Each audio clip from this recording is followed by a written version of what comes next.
Hello and welcome to Das Nostalgia Podcast, episode 15. As usual, I'm your host, Anatoly, and today, tonight, or whatever, I have another very, very special guest with me. Sir, please introduce yourself. Hello, my name's Jake. You can find me on Twitter as @alonelybluebox. And I'm a retro gaming enthusiast. Yay. Pleasure to have you. Thank you very much. So, Jake, what are we going to talk about today? Well, today we're going to speak about something quite close to my addiction, gaming addiction that is, real-time strategies. Nice. I'm very excited about this. Although I dabbled in the genre a little bit, just I think like everybody did in the 90s when it became, like a big thing. I don't think I actually have played that many real-time strategies. But before we go into that, do you remember your first experience with like MS-DOS gaming or IBM PC or compatible? I do indeed. Now, I was lucky in when I was growing up to have a lot of friends that had computers. Mm-hmm.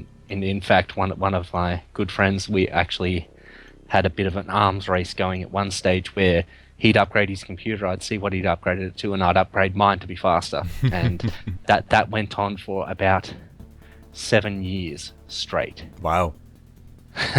But the first gaming was actually a mutual friend of ours. His name was Gavin, and his parents had a computer. I'm not sure what the computer was, but it sticks out in my mind really, really well because unlike a lot of computers that I've seen that are of equal age, it's sort of, well, it was an old 8086 era computer with a monochrome display. Nice. But the monochrome wasn't the usual green and black. It was orange and black, which sort of stood out to me. But the memory was it was a very, very old Who Framed Roger Rabbit game. Oh god. And all I can remember of it is just seeing the cartoon car sort of bouncing its way along from one side of the screen to the other. I can't remember anything else of it other than that. But that started me off, and then we went to, went in, and my family always had computers for as long as I can remember. Mm-hmm. We started off not DOS related, so I started off on a Commodore 64, which so many people did. Oh yeah, great machine. I have one within my arm's reach right now. I unfortunately do not. It's on my list of things to grab, which is also what my second computer is on the list of things to grab, which is an Atari ST. Oh, nice. Was my second computer, and I have a very, very special fondness for the little green desktop. After that, that's where I got introduced to PC gaming. I had played that Roger Rabbit game that I mentioned, but my family, my mother ran a secretarial business. So a typist for people, and she got a computer. Right. It was a 16 megahertz 286. Nice. It was amazing. Yes. And the very first games that I put onto that computer, Commander Keen 1, 2, and 3. And then there was a whole heap of other sort of games from around that era. Right. Yeah, and I'm a retro hardware enthusiast mainly. I actually spend more time building the older computers than I do actually playing on them, which is, yeah. But that 286 had a VGA graphics card in it. Nice. But yeah, and I can go on and on about every step we went from there with the upgrades, but no, that seems like a pretty good beginning. Actually, I guess it's about the same for many people I know, like early 90s, 286, because 286s at that time weren't, expensive. Yeah. Well, Uh, at the time we got our 286, they were expensive. oh, really? Yeah. So it was sort of a very, very, very early 386. No one could afford it era. So like a 286, I believe. I could be wrong. This is going from a very, very old memory, but I believe it was around the $7,000 mark that my parents had paid for this computer. Yikes. Yeah, Wow. it was very close to being a top end machine of the time. Wow. It's pretty interesting. And still in the early 90s, in the Commander Keen days. Yeah. Well, as I said, I didn't. As a young kid, I wasn't allowed to touch the Oh, shop okay. So that would explain it. for some Okay. time. Yeah. Okay, so So I thought like, okay, circa 91 to 86 wasn't already that new. just to give a bit of context, I'm actually 32 years old, Mm-hmm. despite my youthful voice, Yeah. which I'm not sure if it's coming through over the microphone. I, I I, hope it is. I mean, I'm not sure how that would affect anything really. Like most of the people who I had on my podcast, with the exception of maybe a couple, are about that age. So Yeah, it's a good age to be. it's pretty much, I think that's like a good age for a lot of sort of people who remember DOS gaming fondly. You know, people who started playing games as kids on PCs, so they have like a real nostalgic connection to it. Versus, I was a college student and got a PC. There's a bit of difference. But having said that, there's also a big difference between the technology of your former country, Yes. Russia, Yes. and Australia. Yes. Australia, I will point out that Australia has traditionally things cost a lot in Australia. Right. Things are not cheap. So while we would have paid $6,000 or $7,000 for this computer, you may have only paid around Oh, you no, know, no, no, no, no. around 4,000 or less. I For was just going by American. normal standards of Yeah. the world kind of thing. In Russia, things were very different, and I don't even want to go Yeah. into that whole thing. That's like another Yeah. just a spiral down. I've listened to the podcast, Yeah. all of the podcasts. Oh, To be fair. thanks. But yeah, it's really hard to describe the situation, especially financially, especially in 1991, that the country like sort of collapsed. So yeah, there was that. Okay, so let's get into our topic, and I think right in the beginning things are sort of very interesting.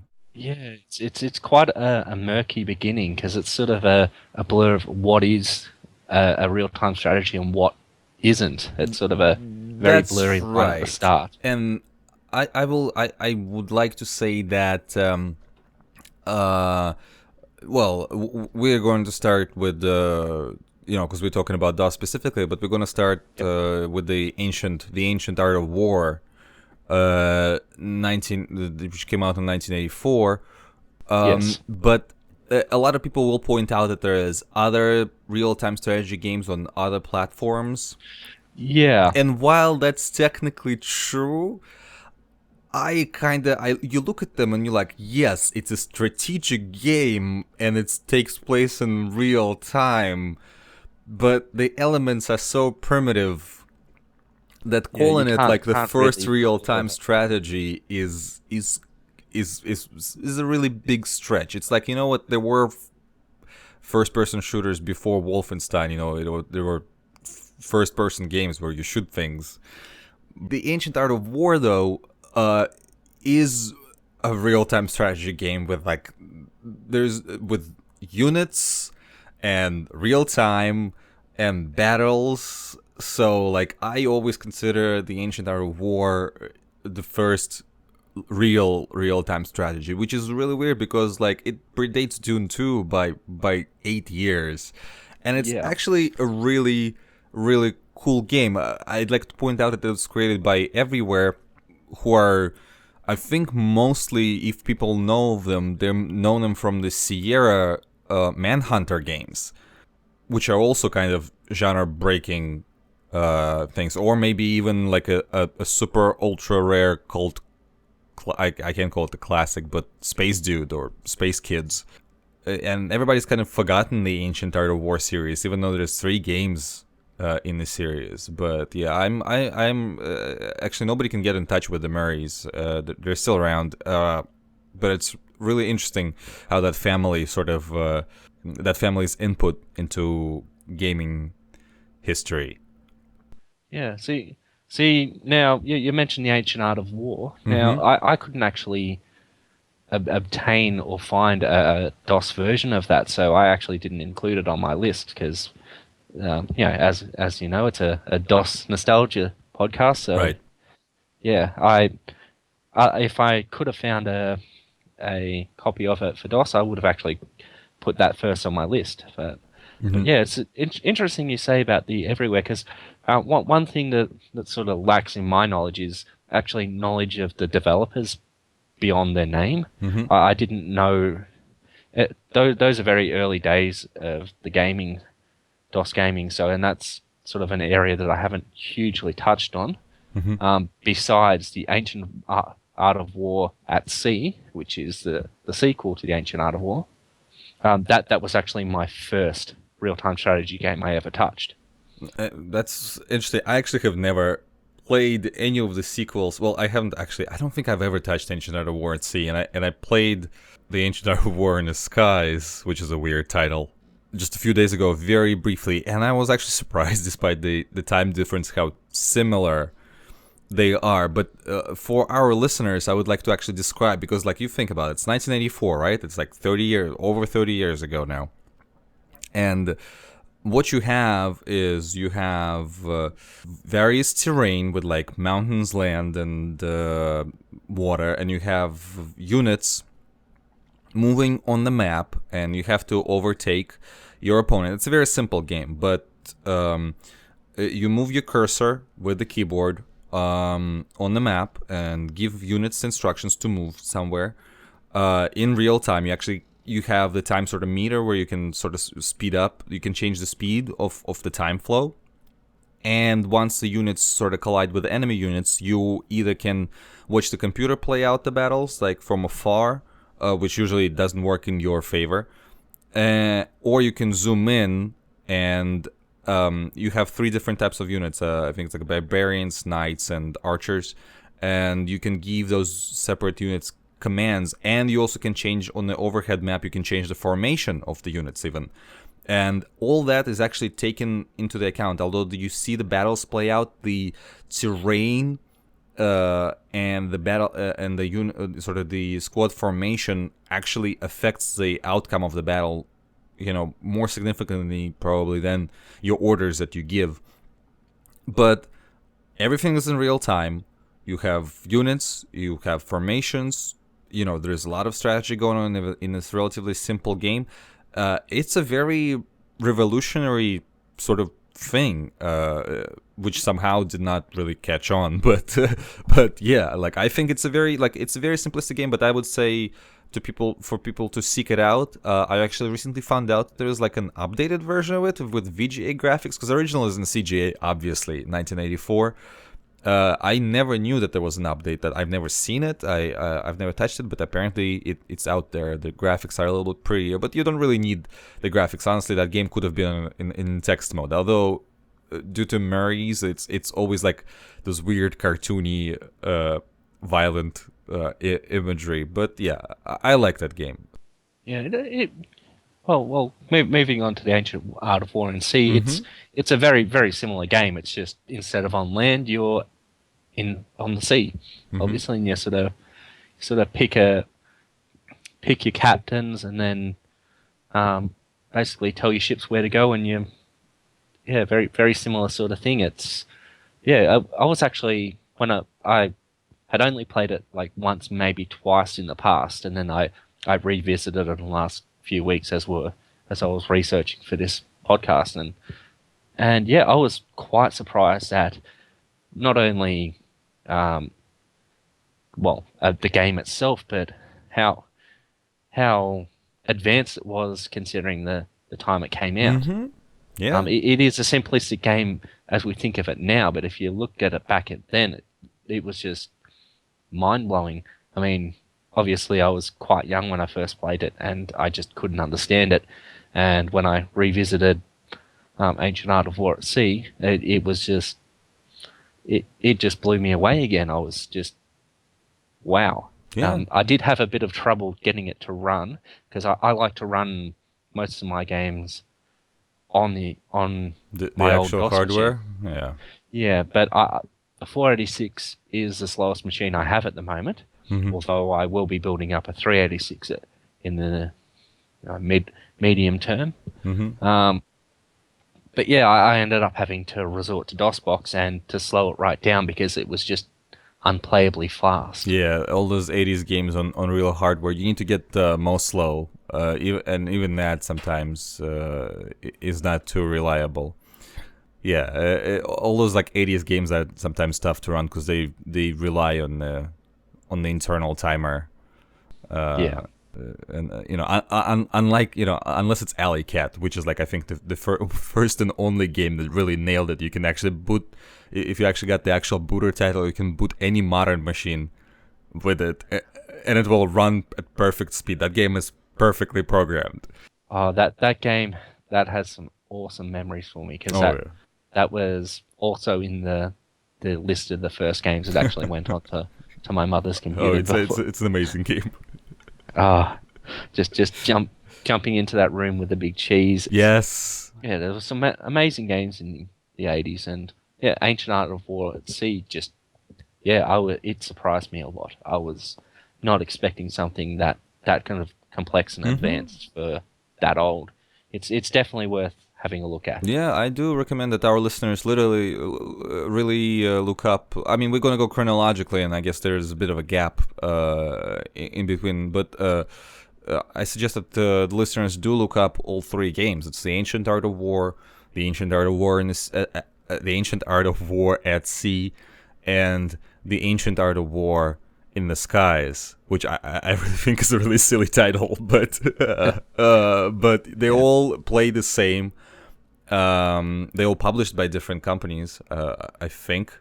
Uh, At not least not sure about published, but they were all developed by oh yeah, everywhere. they're everywhere, and in the first two games, I think it's just Dave Murray and Barry Murray, and in the last game, D.D. Murray also joins up. It's only three people, and the last game, I think, Ancient Art of War in the Skies, is actually published by Microprose, and the first two, I think, are Broderbund.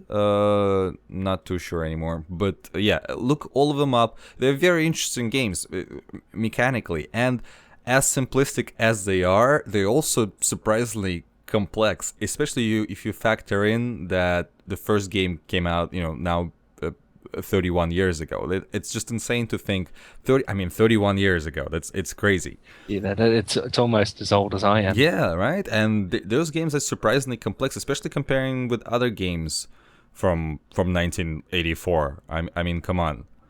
It's really cool. Look it up, people. Yeah, just I also recommend them. It's also one thing about them is that they're still really easily playable. Mm-hmm. Once you get The run it in yeah. DOSBox and slow it down, Yeah, they're still the interface is a bit clunky because you point with the arrows and you need to know what the keys are. Like M to move and which keys to get. I mean, they all kind of make sense. Well, I actually found at least with the Ancient Art of War at Sea, you didn't need to know the M keys and whatnot.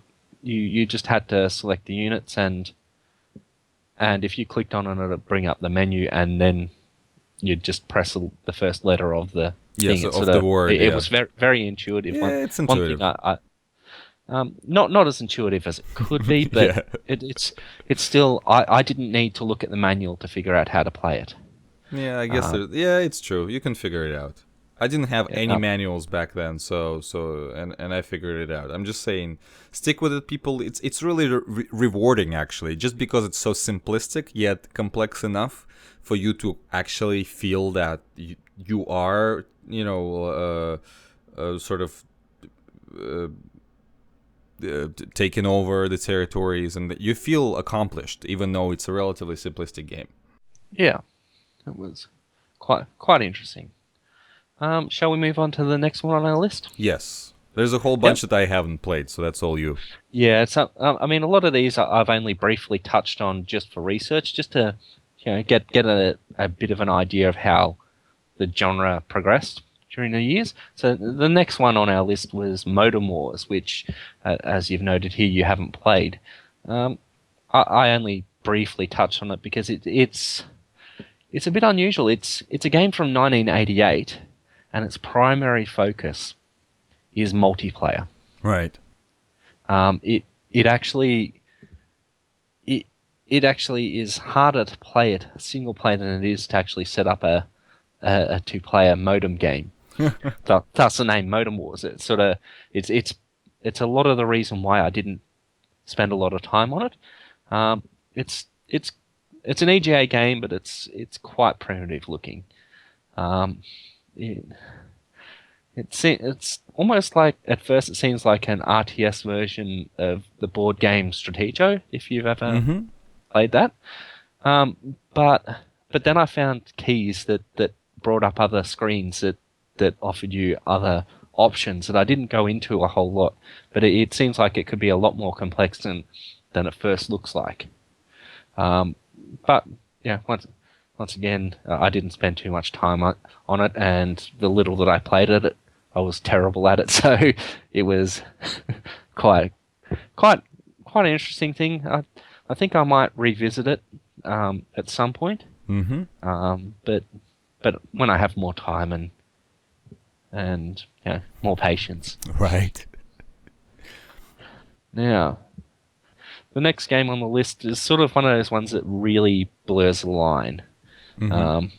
Also, another 1988 game. It's J.R.R. Tolkien's War in Middle Earth. Mm-hmm. Now, it once again another EGA game. It seemed like the overworld map was real time, and then it sort of when you got into combat, it went down to sort of a 2D side scrolling kind of battle thing where you listed commands and they would follow do it. So it is sort of a I would think maybe more like Might and Magic Mm-hmm. in real time.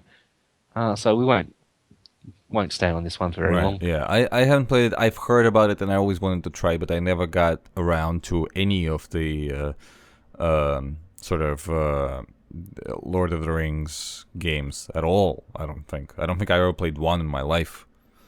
Yeah.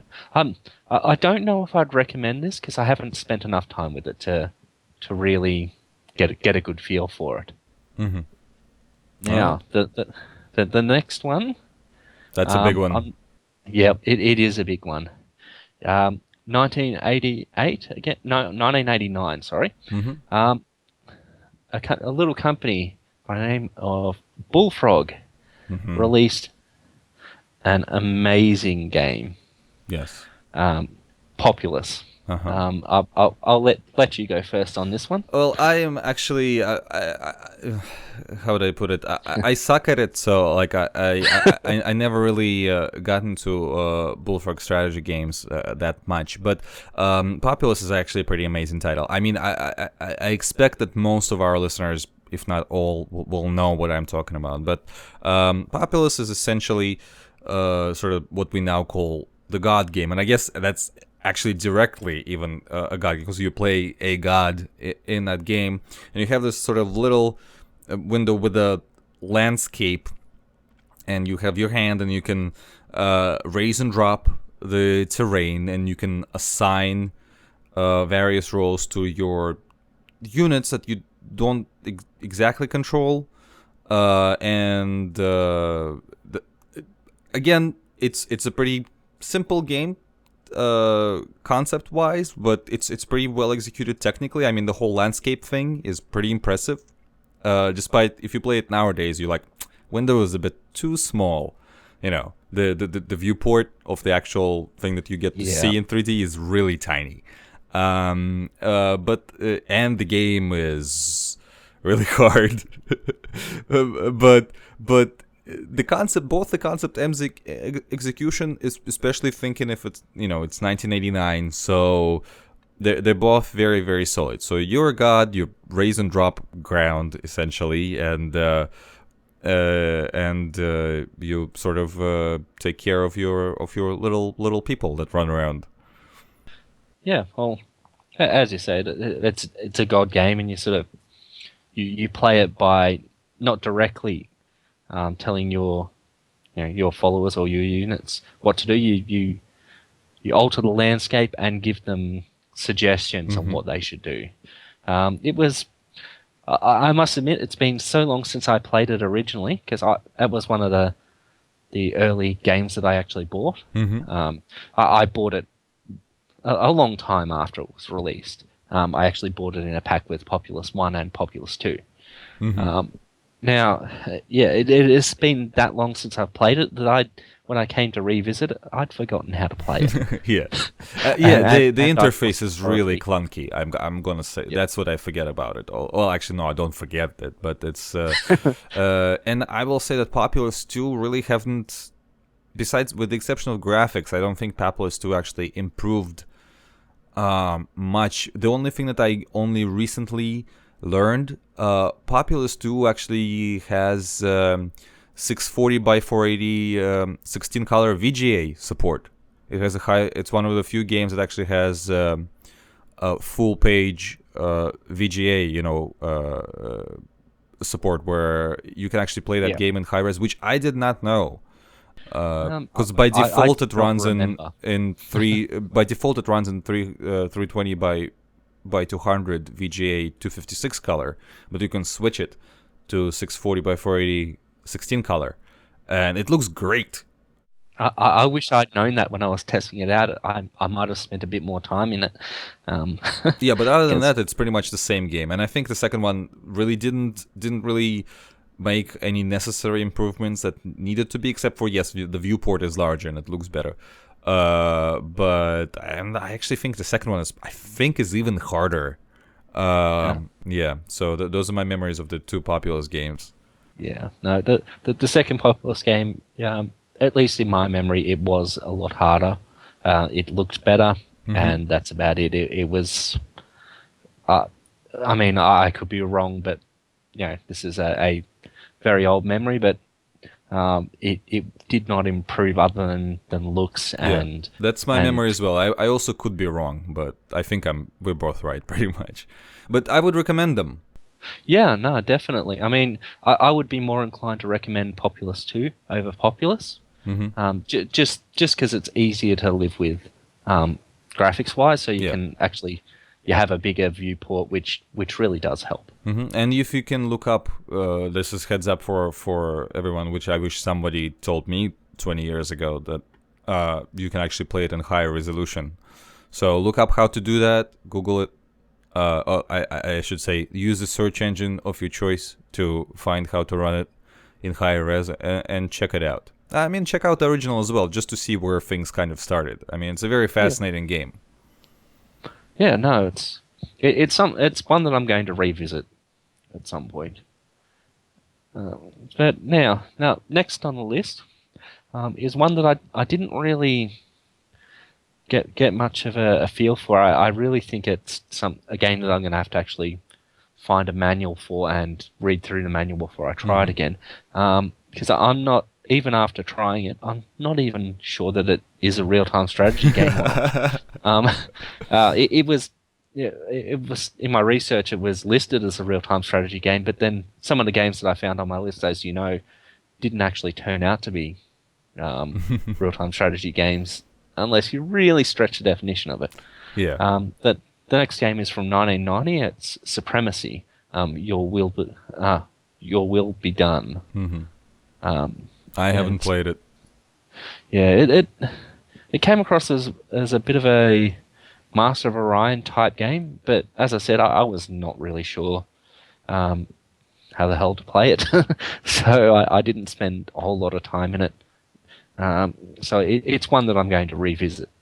But now the next game is another Bullfrog title. It's another Bullfrog title. They, Yeah, that's a very interesting one. It's a little game called Powermonger. Powermonger is basically a battle-centered populace. But two things. First of all, the interface is even worse. It's oh God. really difficult to sort of control your units. All you do is you're now sort of a general, and you order your units to either attack or eat, because you also have to worry about your food supply for your groups. The interesting things about it, it's actually in 3D. Like you have a little tiny viewport like you do in Populous, but also it has like various weather things, like sometimes the rain will start or snow and the landscape and thing, but you can also actually rotate that viewport at will, left and right, which is, coming out what's like a year apart from Populous is is Yeah. is pretty intense. Another interesting thing about it, I actually own that game for Sega Genesis or Mega Drive, depending on where you are. And just as you might imagine, a game like that running on Mega Drive, yes, it's slow, and without without the mouse, it's even worse to control. They tried to streamline the interface, but they made it even I don't know. So it's impossible to play on Genesis. Very impressive with the 3D landscapes and everything. But I cannot recommend it. Unlike Populous, because I don't know. There's just something missing. You don't really do much. You just sort of take over things and occasionally find battles, but mostly spend time like sort of catching sheep and just something about it. There's a lot of like really useless features. Like it seems like a lot of it went into concept and design, and not a lot of it has been sort of thought through. So it's not really interesting to play. I'd say check it out if you're just interested in like sort of Bullfrog history, but it's sort of like a title of theirs that everyone kind of forgot about. Yeah. See, now I didn't get to actually play this one because I couldn't get it to run. Just wouldn't run in DOSBox for me or on my actual hardware. So I I, I didn't get a chance to actually read up about it either. I knew it came out on Mega Drive, but I didn't really touch on it. It does sound like it was one of the games that sort of, well, it didn't become really that popular. No. It was one of those ones that sort of brought something new to the table, but didn't quite. Yeah, it didn't. Yeah, It didn't. didn't quite deliver. It's interesting. I guess that's like Molyneux and the team sort of like wanted to sort of update their game into like a different kind of thing, and it failed. And I guess they sort of resorted to the safe thing and released a sequel to Populous next. That sort of thing. Understandably so, but yeah, that's the one that sort of Bullfrog really is not known for. Yeah. Now the next game on our list, it's it's another Lord of the Rings themed game. It's J.R.R. Tolkien's Riders of Rohan. Now it was released in 1991. I think it might be EGA, it might be VGA 16 color. I'm not entirely sure. I never did actually look into that part of it, but it's one straight off the bat. I will recommend that you go have a look at it. Nice, I'll check it out. Because I haven't played it. Yeah, it's once again similar to the earlier War in Middle Earth. It sort of starts off sort of in a world view when you move your units around in real time, but this time they're armies of the Riders of Rohan. So horse-mounted infantry, and you move them around, and you battle Saruman's army and whatnot. But it was, I thought it was going to be a repeat of the War in Middle Earth when I got to combat, but it just was not. It was night and day. It looked similar at the stage. You move your troops around, but once I actually got into combat, it actually zoomed down into a smaller map view, and you actually still controlled the units similarly. And then I sort of first time I attacked something, my my troops were routed, but instead of them being all wiped out and dead, I lost a few hundred of the 1,200 or so horsemen in it, and then they retreated for a briefer period of time, and then I could actually bring them back into battle again. That was a really unique sort of mechanic, and it once again I was absolutely terrible at it, um, but it was very very interesting. It's definitely worth looking into further. I'm going to have a further play of it. It's quite interesting, and it's as you say, as I said, it's a bit more of a progression of that older game, but without the sort of RPG style elements to it, and more the war mongering elements. It was quite interesting. I'm definitely going to return to that one, and I recommend all the listeners should do the same. All right. Yeah, definitely. I'll check it out. Well, I'll let you introduce the next game on our list. All right. Well, the next game It's a big one. on our list is pretty much the big one for RTS, and it's of course is Dune 2, developed by Westwood and published by Virgin in 1992. And the only reason it's called Dune 2 is because a French studio, Cryo, beat Westwood, and that other Dune game was also published by Virgin in America only a few months prior in 1992 as well. So we have two Dune games in the same year, and in order to avoid confusion, the publisher decided to change one of them to Dune 2. Yeah, that is Dune 2 is Wolfenstein. You know what Wolfenstein 3D is to first-person shooters. Dune 2 is to real-time strategy games.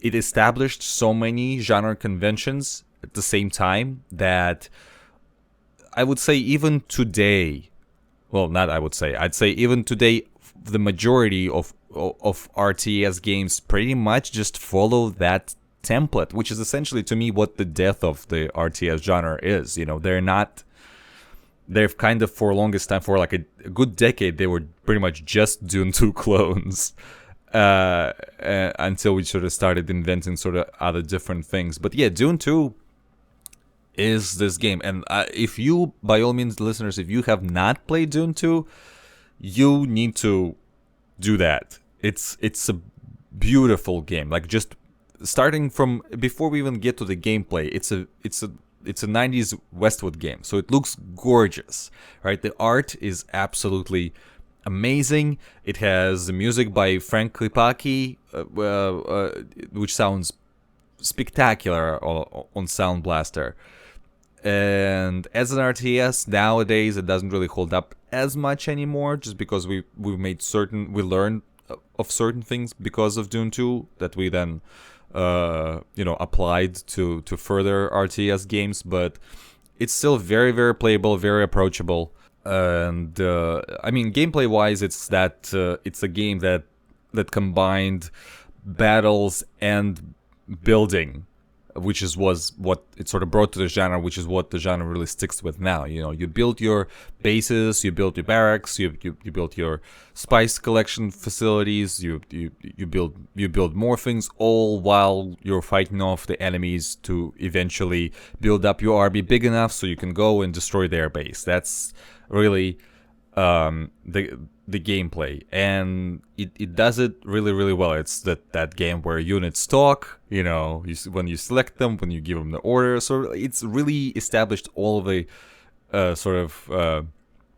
all of the rules of that RTS, with building things genre.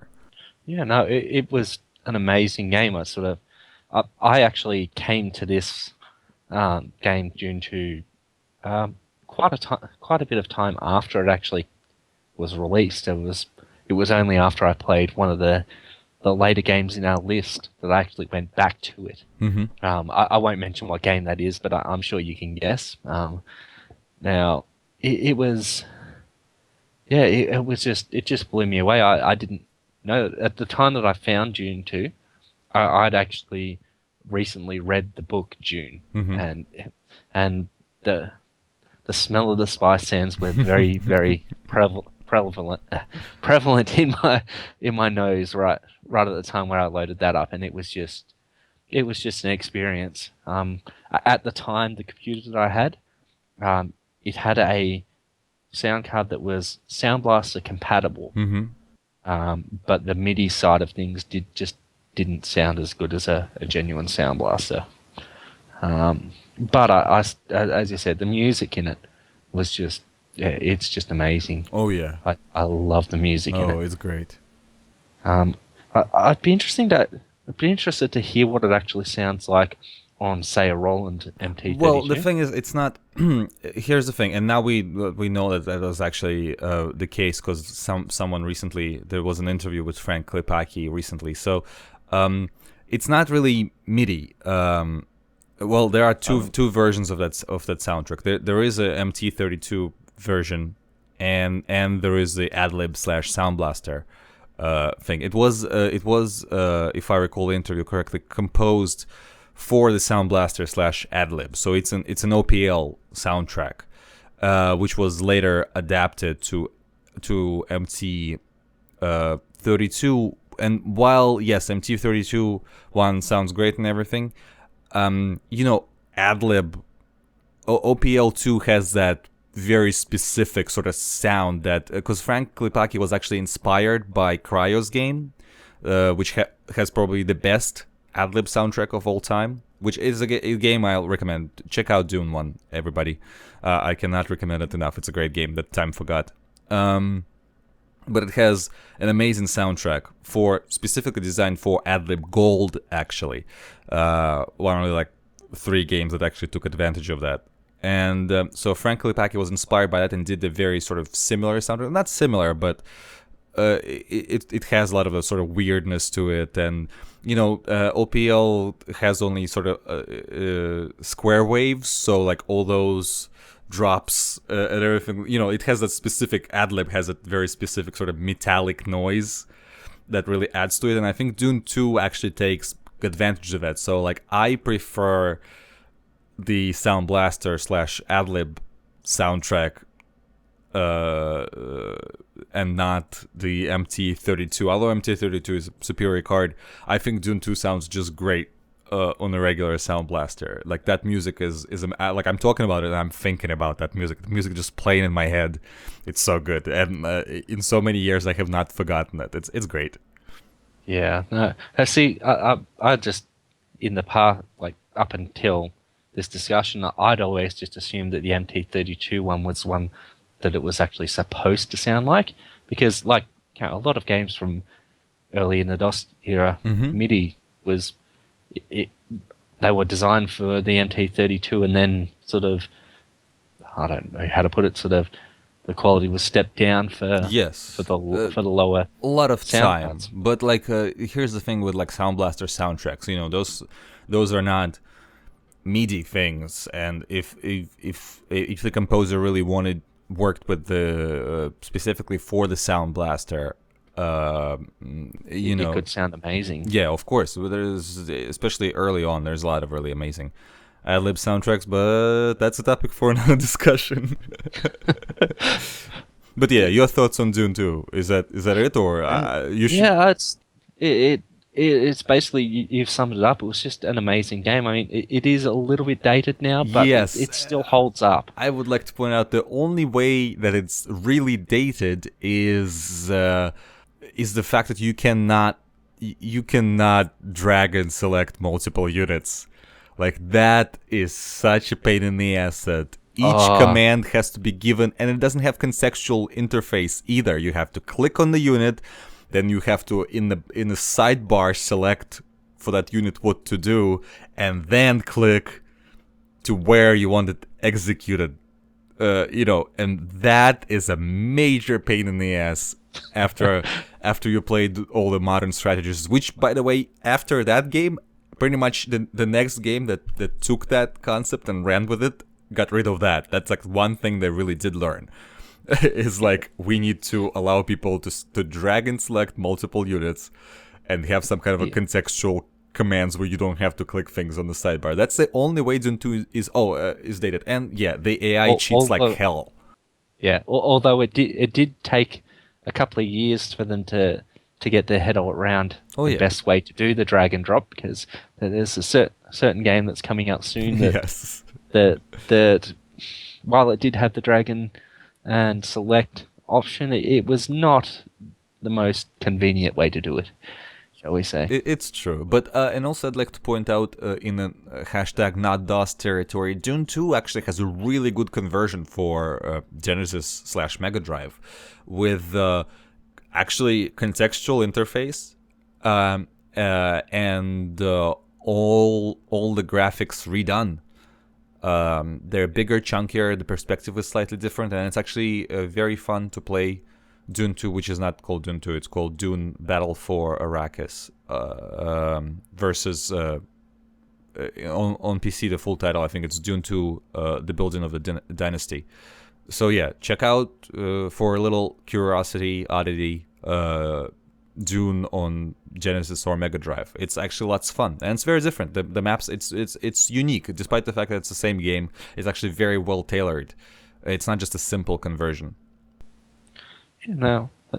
Okay, well, let's move on to the next one, which you've noted that you haven't played. It's a game from 1992. It's by the developer Minecraft. So that's M-I-N-D craft, not Minecraft, as in the soul-sucking Lego with pickaxes game.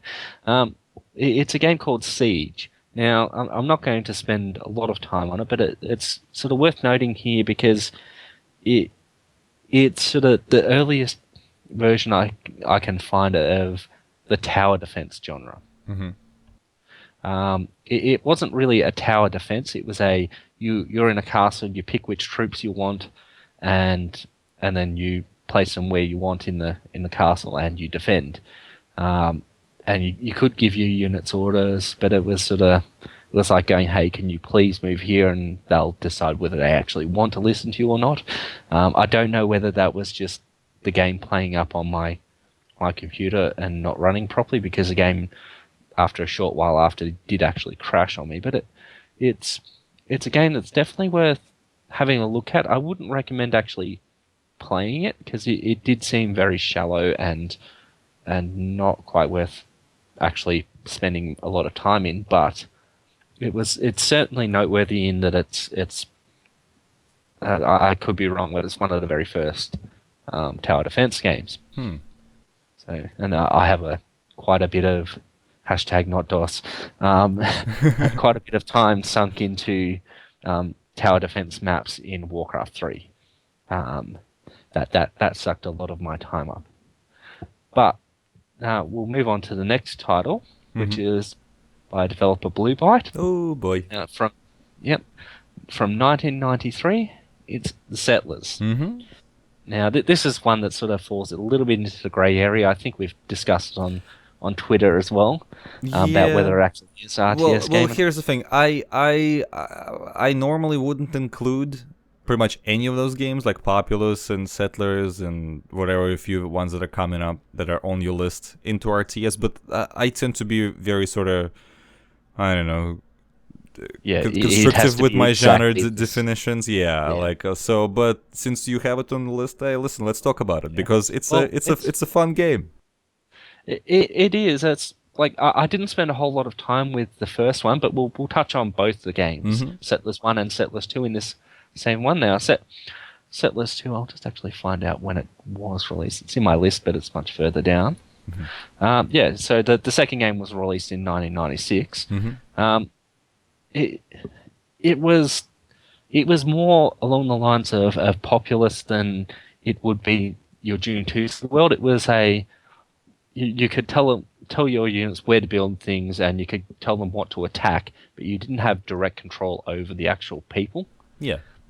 It was it's one of those sort of like almost Populous like God game, but you didn't like the aspect of control is different. You didn't drop you didn't raise the terrain or anything. You sort of flagged out where you want things built, and then you'll sort of lay down the roads.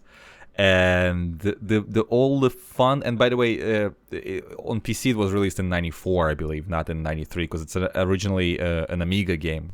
Ah, I think yep. it took them a whole year to like convert it for PC. Great graphics Yeah. in the first game, and it's really fun once you start building things and you start, your sort of your sort of empire grows. You see all those little people come out and do things, and that's like the main aspect of it. It's like super cute too. Yeah, it's one of those type of games where you can spend a lot of time in it, and it will be just relaxing to play. Mm-hmm. I mean, it can get a bit hectic once you actually Get into meet battles, another race and Yeah. battles, but even so, it's still a very thing. And Settlers 2 is a lot more of the same, except they've improved the interface and they've way improved the graphics. Mhm. It went from regular VGA graphics to SVGA graphics up to 1024 by 768, which I could not run at the time. But I will say for the in first game's defense, first game looks great. No, well, both of them look great. Yeah. Oh no, the second game looks amazing. Yeah, I just actually I actually once again it was another one that I actually stepped back to. Mm-hmm. I actually started off on the second one first. I was around at a friend's place, and his dad, who, as a side story, he actually was the one that introduced me to Red Baron. Oh, great game. Yeah, it was amazing. I sunk so many hours of my life into that game. But yeah, so he introduced me to Settlers 2. Mm-hmm. He was running it, I think, at 800 by 600. I think that's the same thing I did. On a 486 DX4100. Mm-hmm. And he's just like zooming in on the characters and showing them just sitting there blowing bubbles with bubble gum. And, animations are spectacular. And zooming in on the butcher, and you can see the butcher there with the meat cleaver carving it. It was just the little details. It was like they just put so much detail into the little things that if you're not paying attention, you don't notice. You get little rabbits and deer and everything running around, and the hunter chasing them down and shooting them, and it was. It's almost like playing like that's the main attraction of that game is you never directly controlled anything, I guess, except for the roads. Like you built the roads yourself, but you laid them down, and built things. But other than that, the life of that town is its own, and it's so detailed. And by the way, a lot of people mention the graphics and the gameplay, but the music is freaking great. Even in the first game, like the first game has great music, and second one even more so. So very memorable, sort of those, or like orchestral, sort of like really big. It's weird how that game managed to balance like sort of a sense of escape while having those like really sort of cartoony, cutesy characters. Like no game really has accomplished that, and that I guess is a testament to its longevity, because there's like I don't know, at least 7 or 8 Settlers games, of which there are also multiple remakes of each other. Yeah, now they're mentioning Settlers 2. There was actually a 10th anniversary remake of it that's hashtag not DOS. Mm-hmm. It was they basically took the original game and gave it full 3D accelerated graphics. And Settlers 2 seems to be the game that most people gravitate to. Like that's the one that people really remember discovering and have very fond memories of. And yeah, I'd say, you can play the first game, but yeah, if you've never played Settlers 2, you sort of really owe it to yourself to try it out. Like there is no reason not to try that game, because it's also a very, like you said, enjoyable and relaxing game as well. It's like you don't need to sort of get all frustrated. Like if you play Dune 2, you'll eventually get frustrated probably with the interface before anything else. But Settlers 2, you'll just sit down, relax, and you'll have like a smile on your face playing for like at least a couple of hours before things get difficult. Hectic. Yeah. No, it's a great game. And it's also got not a bad little storyline as well. It's a very sort of story-based game as well. Mm-hmm. 'Cause you start off, you've been shipwrecked and you don't know where you are, and you sort of build up a settlement and then start exploring where you've landed, and it just goes on. You find a portal and you go into the portal and you get to the next map, and sort of like that. While there is lots of combat in it, it's not hugely violent. It's more about expanding your little town and Absolutely. exploring. Oh, Yeah. it's a German game. Blue Byte developed it, and Blue Byte made some really cool games in their time. Yeah, most of the Blue Byte games that I know of are sort of more towards the hashtag not DOS era, Yeah, early Windows era. I guess they also did some really cool things. I'll briefly mention for all of the Battle Isle games that I do recommend, and they're DOS games. They're a turn-based strategy and really really cool. And also they made sort of very underappreciated but really really cool RPG Albion, which I highly recommend people check out. I think all of those games are actually on Good Old Games. I think all of them are on GOG. Is Settlers on GOG? Because they have. I believe it is. Yeah. So do I. And so is Battle Isle, and so is Albion. I think they have some kind of a deal with Blue Byte, so all of their old games are actually on there. So. Yeah, but they're a very good developer. Yes, they are. They put out a lot of quality quality Absolutely. games. Now we're gonna skip a few games on the list. In your list, I actually would like to briefly mention that I have played both Iron Seed and Reunion. Especially Reunion was like a big thing back in the day, and I could not. Well, I didn't get to them because I passed out last night, and but I didn't get to them either, so that's why I was going to skip them. Yeah, and they're both those sort of weird things where you don't really. You go switch between different windows and sort of build things, Master of Orion style. And I remember Reunion because it was famous having like great graphics, but it was really obtuse and very difficult and also very buggy. And I'm just not generally a fan of those games.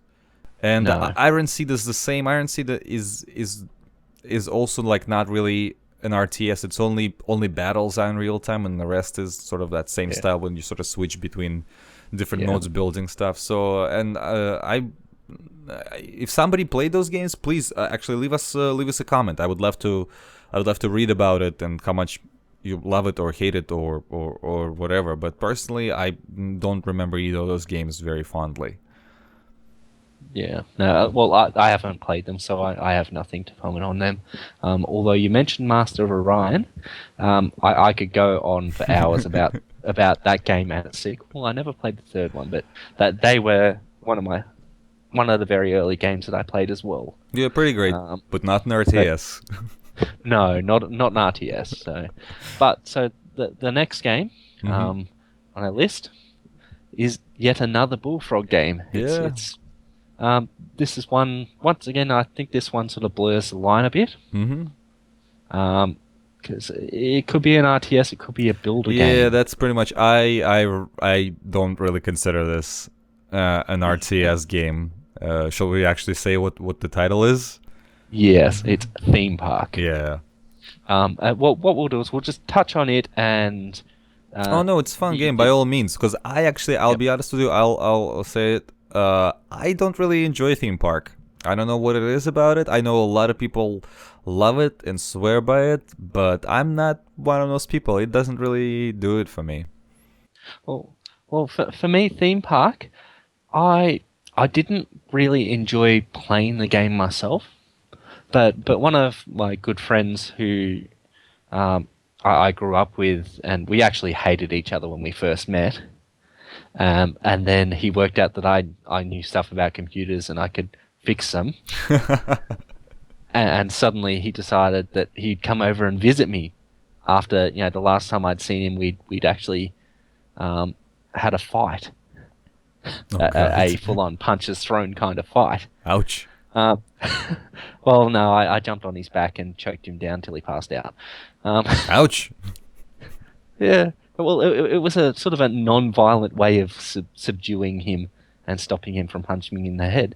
Um, Okay. but yeah, sort of after that, he sort of worked out that we both play computer games, and since then we've been really good friends. And I was actually I'm the godson of. Sorry, his first son is my godson. Mm-hmm. So just as an aside, but he actually played theme park quite a lot, and yeah, I just enjoyed sitting there for quite some time after just watching him play it because it just looked interesting to me, but I could never actually play it myself. And while we're on the theme park thing, we'll also touch on a very similar game, Theme Hospital. Okay. Once again by Bullfrog. That So game I have a lot to say about because that's actually Yeah. is one of my favorite games. yeah, now that while I couldn't get into theme park, I could get into Theme Hospital. Yes, it's a lot And more I- approachable. and I just sort of the defining sort of memory I have of the first time I played Theme Hospital was the person with the overinflated tongue. Yes. When they sort of cut it off in a tongue cutting machine. I would like to know what they were smoking when they came up with some of these Oh, it's these great. ideas. They can't have been dead sober, or they could have asked their kids, because I don't see how adults could have that vivid and imaginative ways to get sick. Yes, so it's amazing. But I guess it's jumping quite a lot forward. But let's get Team Hospital out of the way because Team Hospital is a hospital management game where you just sort of fill in the inside of the hospital that you're given with equipment, rooms, and staff. And you watch sick people come in and either get cured or die or wait forever. And it's a game that's essentially based, just like Theme Park, on extreme micromanagement. You do everything. Like, you take care of employees, you see what their moods are at any given time.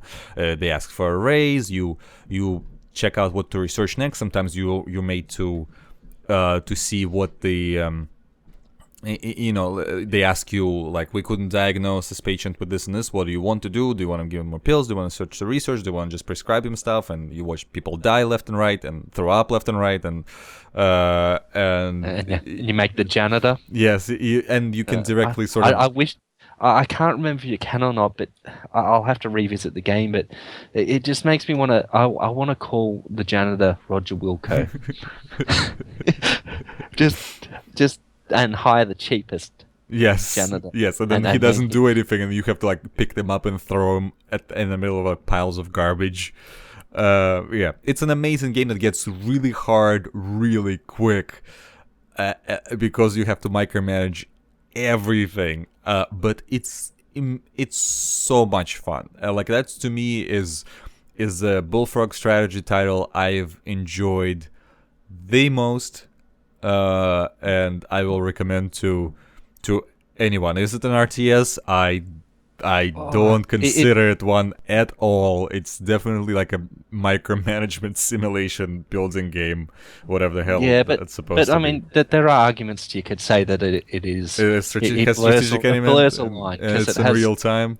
I don't know, the It's real strategic time, it's got element. strategy. I don't know, the strategy there is only depends on who you hire and which size rooms you build. So it's really blurred, but it's fun. It's fun. It's fun to the point where it's really really fun. You will not look away until you hit one of those frustrating levels where you're like, oh my god, I have to build everything from the ground up and I have no And money. sit there bashing your head. Yeah, head into you the desk will repeatedly. eventually hate it, but like the first, I don't know, 3-4 hours, just bliss. It's amazing, and it's just really really funny, and the graphics are great.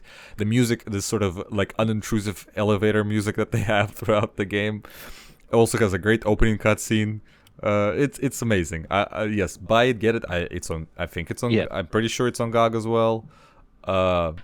I recommend Not it. not sure. I actually own the original copy, Yeah, so so do I. So I recommend it highly. So that's it for not theme park, but mostly theme hospital.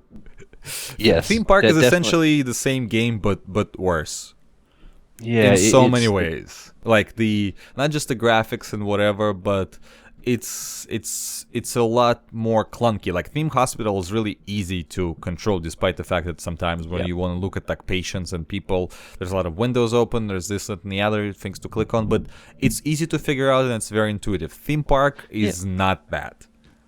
yeah. But the theme park though was sort of the precursor Oh, to absolutely. Theme Hospital. It's sort of what they based Theme Hospital off, but they fixed all the issues that they had. Yes. Yeah. And obviously they changed the theme. One thing that sort of I don't know if you feel this way, but I feel that Theme Hospital is in my mind, it's a precursor to the Sims games. Um, Uh, in that you got a lot of micromanagement, sort of similar sort of.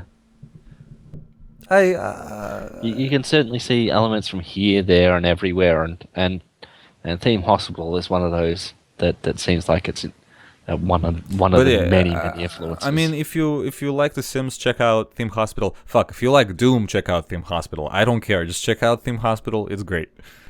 If you can manage to turn on your computer Yes. without gnawing on your desk, check out Theme Yeah, Hospital. absolutely.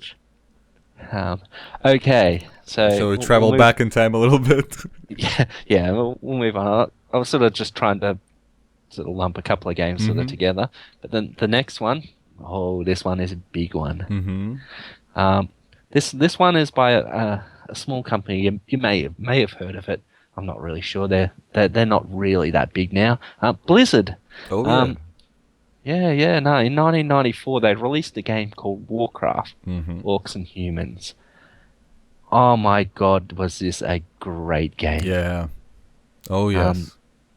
oh, the first time I saw it was actually um, the story about Master of Orion. It's actually the same person that introduced me to Warcraft was the same person that introduced me to Master of Orion at the same house. Ironically, it was um, a friend of mine who lived not in the same town as me, but his relatives lived in the same town as me. He came to town and stayed with them, and I went over there, and there he was sitting on the computer playing Warcraft, and it was I think it was a 386 DX25. It was god awful slow at the time, but it was good enough to play Warcraft. Nice. Just it was very slow, but it was playable. Mm-hmm. Although looking back at it now, what we'd classify as playable back then and what we Yeah, classify it's as playable different. now is Yeah. very Very different. But different. I just remember that the first thing that he showed me was he started clicking on the same unit over and over and over again, and just the fact that they'd say different things, Mm-hmm. that there was actual speech in there, and it was just like, okay, this is awesome. And the style was just, it was cartoony and violent and awesome. Mm-hmm. Uh, so many good memories, and I just remember that game was just, yeah. We were only playing the demo, Mm. which I think was like 3 or 4 levels or something like that. I can't remember exactly. It's quite some time. But yeah, this is one of the games that sort of it was the one that sort of really got me interested in the genre. Oh yeah, it's a great game, and I'm saying that's a game that clearly takes inspiration from Dune 2. In many ways, it's sort of that the building and fighting strategy game, and interface is somewhat borrowed Yes, as well. except that it's the first game that I know of that added a group select Yes, option. a little clunky, Yes, uh, I believe it's the control key. something I like believe. that. Yeah, the control or alt, you hold that down, and then you can multiple select But 4 it's units at a still, time. I don't think it's. Does it have the contextual interface at that point? I don't think so, right? You still have to click the Uh, command, or press a I, shortcut key for a command. I believe you Yeah, can click, and the thing I'm not sure about is whether you actually have the press the buttons. I believe you do. yeah, I believe you do But as well. Again, it took them just a little bit more to figure that one out as well. yeah, and another thing is the screen scrolling. If you did not have, say, move or attack selected, and you moved the mouse to the edge of the screen, it did not move. But Yes. if you had attack or move selected, and you moved the mouse to the edge of the screen, it'd scroll around, and that was fantastic. Um, it it amazed me. I wondered what was happening when I first did it. I didn't realize it could do it. I was always just scrolling around with the arrow keys, and then it was just that game had so many good ideas. I mean, the interface is just after playing the newer games, it's very clunky, but Yeah. still, Again, but it's a very important stepping stone towards like the refining that, I guess, the same sort of building, like the build slash fight main strategy formula.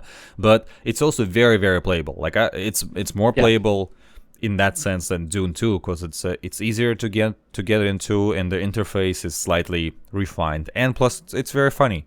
So there's yeah. that. No, it's definitely it's a strategy game without the seriousness, and yeah, it's definitely on my highly recommended to try list. Those cutscenes though, oh they were god awful. Yeah, but they are that sort of Blizzard like early 3D Yeah, stuff, and they packed a lot of them. Like the for a small size game, like those cutscenes are pretty intense. yeah, Like with all the flying over the castles and shit. You know. yeah. Well, I had the CD version, so I wasn't Restricted by greatly. space. No, not very restricted by space at all. But also once again, when I actually got the full game, this is once again I got this after, further games in the series. So I actually got that after I got Warcraft 2. Ah, So yeah.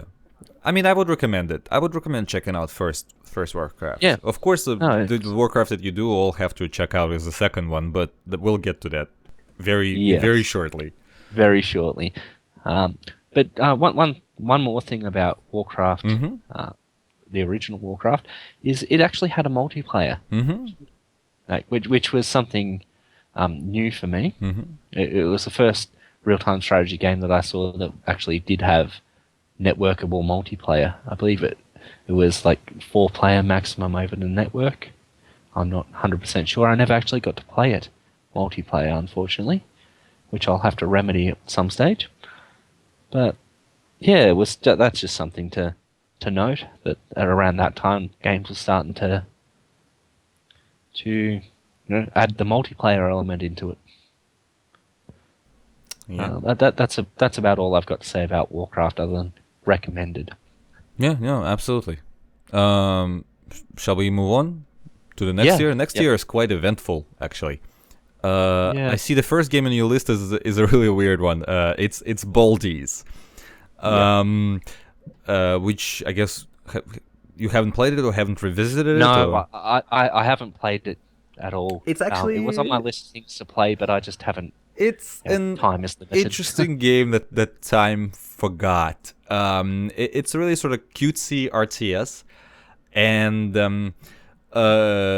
it's very simple graphically, but it's fun to play.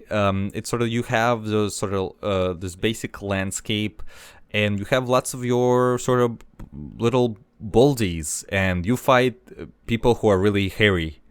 And you have to defeat them. But the way you do it, you build houses, and each house is different, and you physically like drag your boldies into those houses, and you can switch their sort of like assignment. There's like baby maker boldies, builder boldies,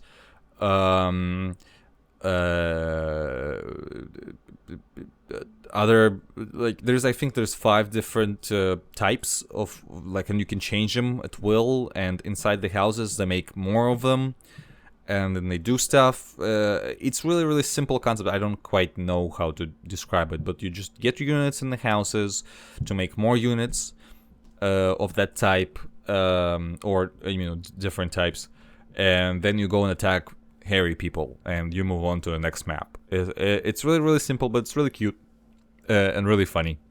And that's really all I have to say about it. It's a very simple game, and I would say to people who like, seek it out, just for the heck of it, just try it. It's fun. Yeah, it's definitely something that I intend to check out. I mean, the list that we've got there, I'll actually go through and try out all the games that I haven't tried out yet, because, well, I want to. Mm-hmm. Yeah, so we'll move on to the next game. That was also a 1995 game, Mm-hmm. and this is the big one for me. Oh yeah. This is the first game that I ever, like, first real-time strategy game that I ever bought a box copy of. This is a Westwood game. It's called Command and Conquer. Oh yes. I just remember I had a 486 DX33 when I got it. And I know now that that's just not fast enough to actually play the game properly. But at the time, I just had a 4x CD-ROM. Well, I was the first person that I know to have more than a 1x CD-ROM. And I put the game in, I started it up, and that intro, the bubbling water style logo coming up, and then the TV shows, that terrible soap opera scene where they slap each other and then they end up kissing. It was just, and then it switched channel, going, showing news reports and things like that, and until eventually you get to, you start seeing like static, and then you see sort of your, I think his name was Seth, I believe, and Commander Shepard sort of fading in and out until it sort of brings you to the team selection screen, and Mm-hmm. so you got the GDI symbol fading in and out, and the nod symbol fading in and out. It was really unique for me. That was the first time I've ever seen any game do something like that make their intro screen actually like blend into the start of the game so well, and then having the full motion video sort of intro to each mission was just, it was great. I mean, it didn't have the humor of Warcraft, but it had so much more. Mm-hmm. The interface was so good. Well, that's the thing. They refined well. everything in that game. Like I'd like to point out that Command and Conquer is essentially, well, in many ways, Dune 2, right? Yes. That's what the foundation that they built on. But they took that and they're like, okay, so multiple unit selection, and one thing that Warcraft couldn't get is a contextual interface. You can just click on things. If you click on the enemy, it'll get attacked. If you click on the ground, the unit will move there. Yep. And that's essentially, it took, 3 years to figure that out from Dune 2, and that was it. That's basically, like, Command and Conquer is a perfectly refined, like, building/battling RTS. Yep. It was just, it was Dune 2 perfected. Mm-hmm. Just remembering the first few missions, I moved some troops onto the Tiberium, and I was wondering why they were dying. And then later on, as you progress through the missions, there's like news reports about how the Tiberium puts out poisonous gases and things like that. It's just, oh, that's why. And there was just little details like that. And if you got a commando, it'd sit there. If you left him alone, he'd just start smoking a cigarette, and then and you'd see the little smoke rising. Great animations. Animations are fantastic. Yeah. This was the game that first got me into networking, which is what I do for a day job. I manage computer systems remotely. So, but this was the first game that sort of really got me into networking. I mean, I'd played Doom, the original Doom, the shareware version, over a null modem cable, and that was amazing. Oh yes. But it never inspired me to go further than a null modem cable, because it was only myself and my friends who had it, so we'd only have two computers to play it on. So it was actually the first time I'd ever actually taken a computer outside of the house. I was just gonna say, like, who brought the computer to whom? Like, it was always like a big debate who's gonna lug the computer over, because back in those days, monitors, heavy. I think people have really forgotten how heavy freaking CRT monitors were. And the computers themselves were also pretty fucking heavy. But they were made out of thick metal. Yes, they were built like tanks. Now you can literally grab both the monitor in one hand. Even if you have a desktop, grab the desktop in the other hand and just do casually stroll down the street. That was not the case, and especially if you're like an apartment building. An elevator's out, like lugging the monitor like 7 floors up, not fun at all. That would not be fun. I've spent most of my life in rural areas of Australia, so if someone has a 2-story house, that's amazing. You have a second story on your house, wow. But between my friend's house and my place, there was a hill. Oh god.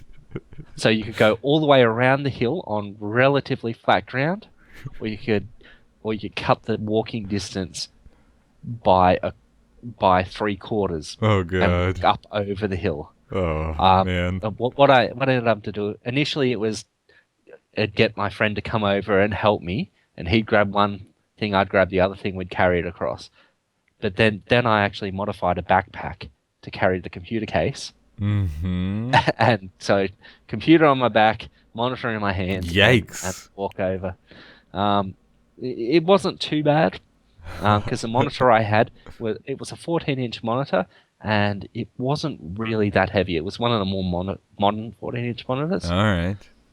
So I say it wasn't that heavy. But it wasn't that heavy compared to... Yeah, but they were heavy. I have one of those very close by, because I recently got one of those sort of like early to mid 90s 14-inch monitors. And I was like, oh look, it's in perfect shape. Like, it wasn't turned on in like years and it still works. I'm going to take it home from my job. And as soon as I lifted it, I was like, for a 14-inch monitor, this is really fucking heavy. Like, I was like, did I really forget how heavy the monitors were from the 80s? Because those were even fucking worse. By far. But there's also when we were initially lugging those monitors around, we were a lot younger. Oh, that's true. And I am like... and a lot more energetic. Now we're getting a bit older and we're a bit... Yeah, but I'm also like... now I'm 140 pounds, but then I was like, I don't know what... I like half my weight. Like, I don't even know how I carried any of that stuff. Yeah. So I've always been on the larger size, or larger weight, not actual size of it. People have always been surprised at my weight for how I look, because I spent a long time of my sort of late teens, early 20s. I was around 80 kilograms. I'm not sure what that is in pounds, but that's, I think, somewhere around 190 pounds maybe. Now I'm older and fatter, and I weigh around the 220 pounds. So I'm not a small guy, but I'm 6'2" as well. So, but back then I was a lot more energetic, a lot more athletic and whatnot. So I didn't think twice about it. It was just something that we do. I actually have a 17-inch monitor sitting at my parents' house. I'm just waiting for my sister to move all of her stuff out of the garage so I can actually physically get to it so I can collect it. Nice. At the moment, my DOS machine is running on a 19-inch LCD Mm-hmm. panel, and I do have a 17-inch LCD panel as well. Mm. But anyway, back now we're back on track. No, that's a good story though. Like I think Yeah, people, especially younger people, if they're listening, have not experienced anything like this. yeah, no, it certainly was. It was unique back in the day because no one besides me and my friends would think about doing anything like that even. Um, but And then but you had to get your parents' permission or do it while they were oh, away, because that's like a big one. I mean, you didn't own those computers; your parents did. by by that point, I pretty much owned that computer. I was the only one that really used it. My mother, as long as the computer was there and set up, ready for her to do her work when she needed it, she didn't care as long as I didn't break it. So I was really lucky with my technology back in the day. But yeah, basically what I did and around the time of Command and Conquer, it was a little bit after the 486 days. It was coming into the Pentium days. I had my own computer by that point. I had a Pentium 100 with 16 megabytes of RAM and a 4.3 gigabyte SCSI hard drive Whoa! that I got given for free because the power plug on it, where the power plugs in, actually had dry solder joints. So and the bearings in the drive were starting to fail. So I got given it for free because it was a 1 in 3 chance when you turn the computer on that the hard drive would not spin up. So, but it was good for a game storage drive that I didn't care about that I could reinstall the games on. Mm-hmm. So, and it was quite fast as well. But yeah, so I had that computer. My mother's computer was at that point a Cyrix PR166, and I had set up a coax network between the two of them. So I actually drilled a hole through the wall, so the inside to the outside to run the coax through, and then I put the ends on the coax once I'd run the cable through, and we were playing Command and Conquer multiplayer. Nice. And there was a sort of a map in Command and Conquer. I think it's something garden, Emerald Garden or something like that. It's essentially each of the 4 corners is its own sort of little contained sort of area with only one entrance in and out of that area. So you could bottleneck that area, and then you basically fought each other to a standstill. So it stopped the tank rush issue, which Command and Conquer was, quite known for the tank rush. Yes. So that thing would stop. That map would stop the tank rush, and you'd have to actually be sneaky. So what a tactic that I was quite successful with was I'd build a Chinook and 5 commandos. I'd send my tanks at the front of the base to distract them, and then fly my helicopter around the back of their base and drop it into the back of the base and start destroying the base from the back while I was attacking the front. And I got quite a few victories that way. Nice. Hey, strategy. Yeah.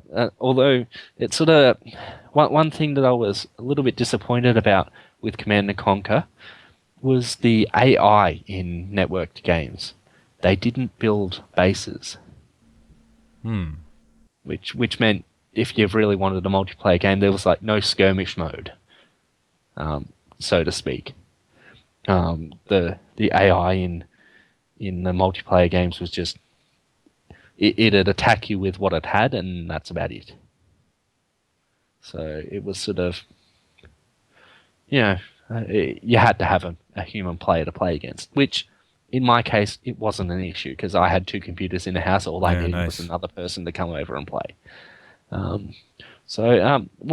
about you? Command and Conquer for you? I like Command and Conquer, but I didn't. It was hard to come by where I grew up. Yeah. It's really it's the next game that really got me. And after the Yeah. next one, it's kind of hard to go back because that one is even more refined. Yeah. At least in my opinion. Yeah. In some ways, I agree with that. But we'll just touch quickly on the expansion pack Oh yeah, for I'm looking at the Command and box right Conquer. now. I have that one in the big box Yeah, on the shelf. I have not only I don't actually have the box anymore.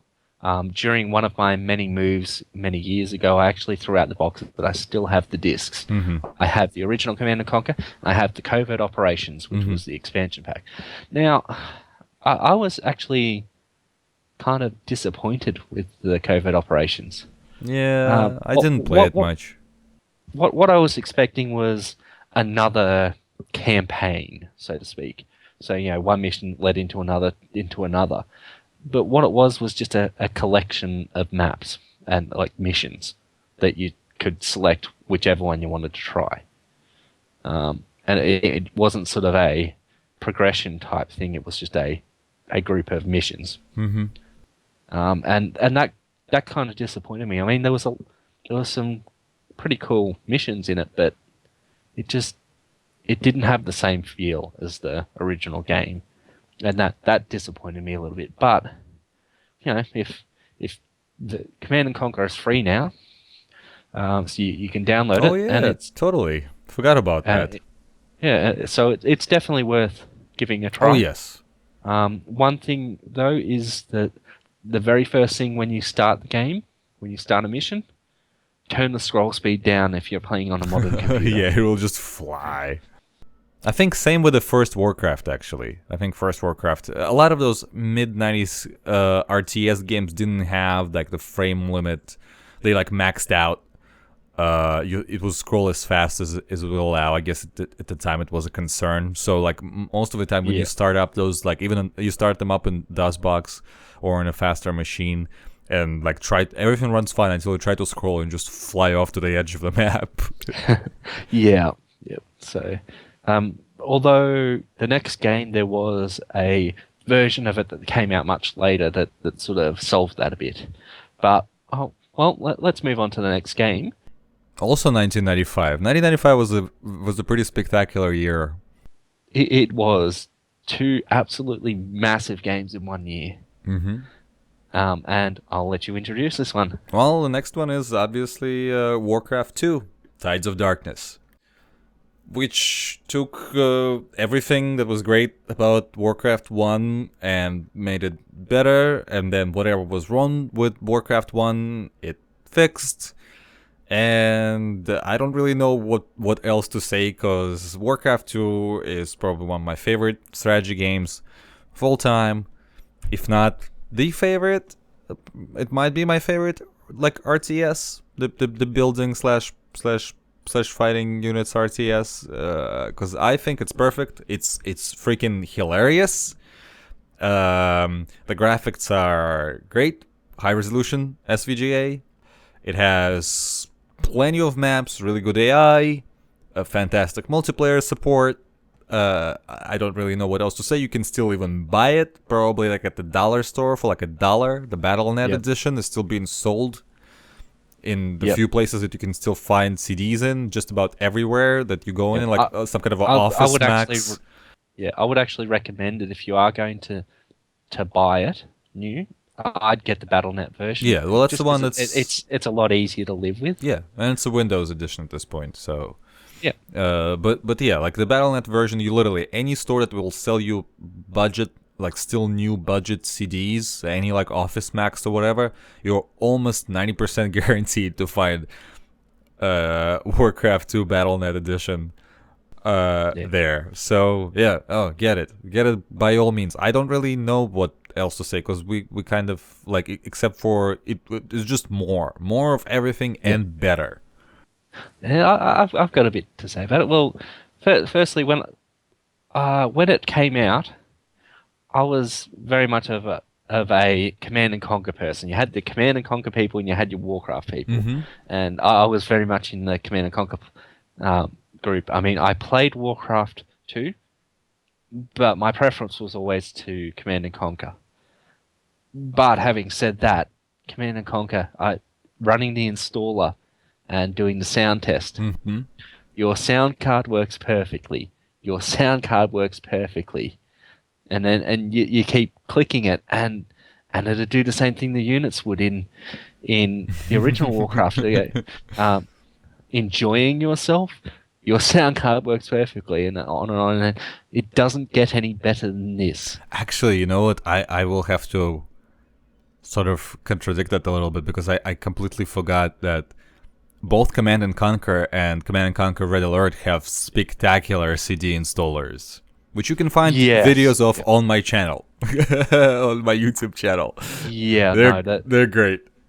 Yeah. No. The EVA installation. Yeah, And yeah, no, that they're very that as I said with the whole game, that the whole installation and lead up to the first mission, it's all cinematic. a lot of people like the Red Alert installer with like the Soviet rockets and everything, but I think the end after you've installed the first Command and Conquer and configured everything, when it just goes into like a sort of digital mess, Yeah, like I think is really really well done. yeah. The installers were awesome. So it's worth just installing the Yeah, game pretty just to see much.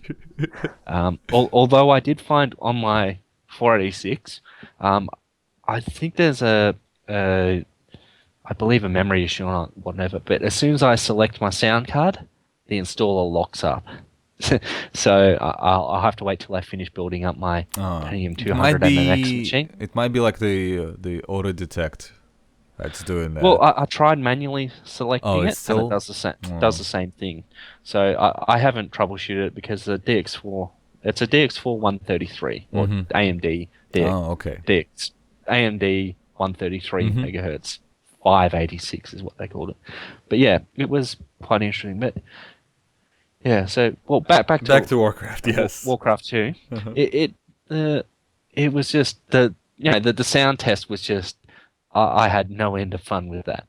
And then I actually started up the game, and the music on the CD was that was Oh, something that yes. that stuck with me for life. I actually, after I'd played it the first time, I actually pulled the disc out of the computer and put it in my CD player next to my bed and went to sleep to that music. It was just epic orchestral style music. Um, and yeah, see, music is always a really special thing to me because, well, I'm a musician. I play guitar in a band and whatnot, so it's very if the musical score sets tone perfectly, the game is going to be good for me. Mm-hmm. And the music in Warcraft 2 was just epic. It's no other way for me to describe it. It was just epic in the style. And the way I actually really started properly playing Warcraft 2 was actually I was going to it's hard to explain for people not from Australia, but I was going to a tertiary education place called TAFE. So TAFE. So I think it stands for Technical and Further Education.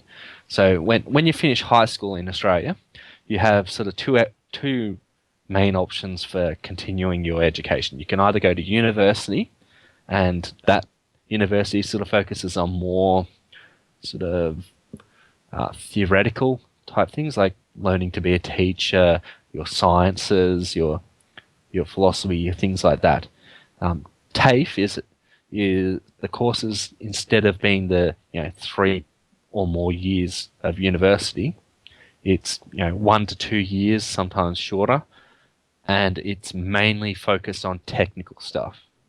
So you have your mechanical stuff. That's where apprentices go to do their course material when they're doing their apprenticeship, and electricians go there as well to do their apprenticeship as well. So that's where I was going. I was doing computer courses, obviously, and electronic courses. And it was during one of those courses, I walked into another classroom, and the entire class, including the teacher, were playing Warcraft 2. And I watched them for a little bit, and then the next time they had a class and I wanted in, I joined them. Nice. So that was a hardware fault finding and computer building class. Mhm. So that they were old computers of the time. This is early early Celeron, Pentium 2, Pentium 3 sort of era Right. things, and they were working on late 486 era hardware to build up. But they built not only computers, they ran a network, a coax network, and they were playing Warcraft 2, and it was that moment that I'm going, okay, I see the attraction of Warcraft 2 now. I'm not so much a Command and Conquer only kind of person. And yeah, I think it was 8 player, I believe, was maximum player, and they had like two full games running. Nice. No, Um, Warcraft 2 is great. Yeah, it is really good, and Warcraft has a good story behind it. All of the Warcraft games sort of lead into each other. So you got the first one that's about the war between the orcs and the humans, Mhm. and then you have the conclusion of that, and then the second game starts off where the first one finished, Mhm. uh, and then the expansion and builds on that, and it was in Warcraft 2 that it started having the sort of a little bit of a trend towards the hero control. So you got a named Yes, special you got the named special character. like leader. Yes. Yeah, and it was just it was a bit different from previous games. So it was something quite special. And then obviously with the newer games like the Warcraft 3, you were very much leaning a lot more towards that in the single player campaigns, Right. Right. and especially the expansion. And then obviously you have World of Warcraft, which annihilated a good 4 years of my life. Um, No, but Warcraft 2, I like. I mean, I love it, and I think making it even more humorous than the first. I think oh yeah, even really added to it. It's just really pleasant to play, and it's not an easy game. no, But it's very enjoyable to sort of finish missions. And one thing I did not mention, I don't think anywhere, which I just remembered. Warcraft 2, because everything was translated by pirates in my country, right? Up to Yep. a certain time when we actually had real companies established. So Warcraft 2 has been translated into in my city. The group that translated, I think it's like 3 or 4 people translated, were in my city. That was a very famous translation because it was extremely faithful. Not just like fonts and text and all the sounds were translated, but you know how you have books in the background, Yeah. in between they have redrawn the text Oh, on those book pages. wow. Yeah, and they're like, That's impressive. they're warped, right? They're not like straight pages of text. They're actual, like, it looks like an open book with text in it. They did that even, and they actually That, added their own logo, like at the tail end of the Blizzard logo. It was the Blizzard logo, and it would stop, and then it would, like, a giant stamp would come down and stamp their logo, like, and break Blizzard's logo and stamp their logo on top of it. They did a really, really good job, these guys. I read, maybe 5 years ago they finally found them and, like, did the interview with them about that, and they did it all, like, for free and stuff. Like, they spent yeah. enormous amount of hours translating that sort of thing. But it's a really well done one. That makes me want to actually find that copy and just play it. I can probably find it and then shoot it over to you if you want. That would be good because that sounds amazing. Yeah, I just it's pretty. We had some, because a lot of those were made for money and everything, because it was pirates and it was business. Our developing capitalism, but.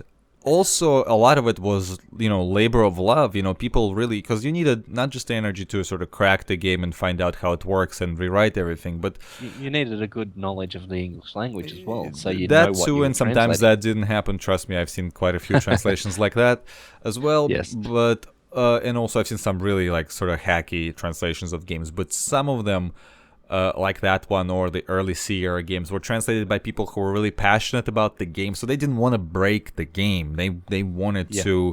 the game to be more accessible to people who didn't know foreign language, and they put everything that they could into it, and sometimes with that effort was better than anything I have seen in subsequent years done with by official localization companies, and Warcraft 2 happens to be one of them. Yeah. Yeah. No. It's definitely interesting. That's something that I would like. I'd definitely like to have a look at. No, I'll check it Um, out. I think it's easy to find just because it was such a famous translation. yeah. Yeah. Well, one thing that also sticks out in my mind about Warcraft 2, the sheep. Oh yes, you click on them a hundred like, clicking on times, the ship, and eventually it says Bar-Ram-U. and then it blows up. And yeah, If you click on it over 100 times, it blows up, which I think carried over into StarCraft as well.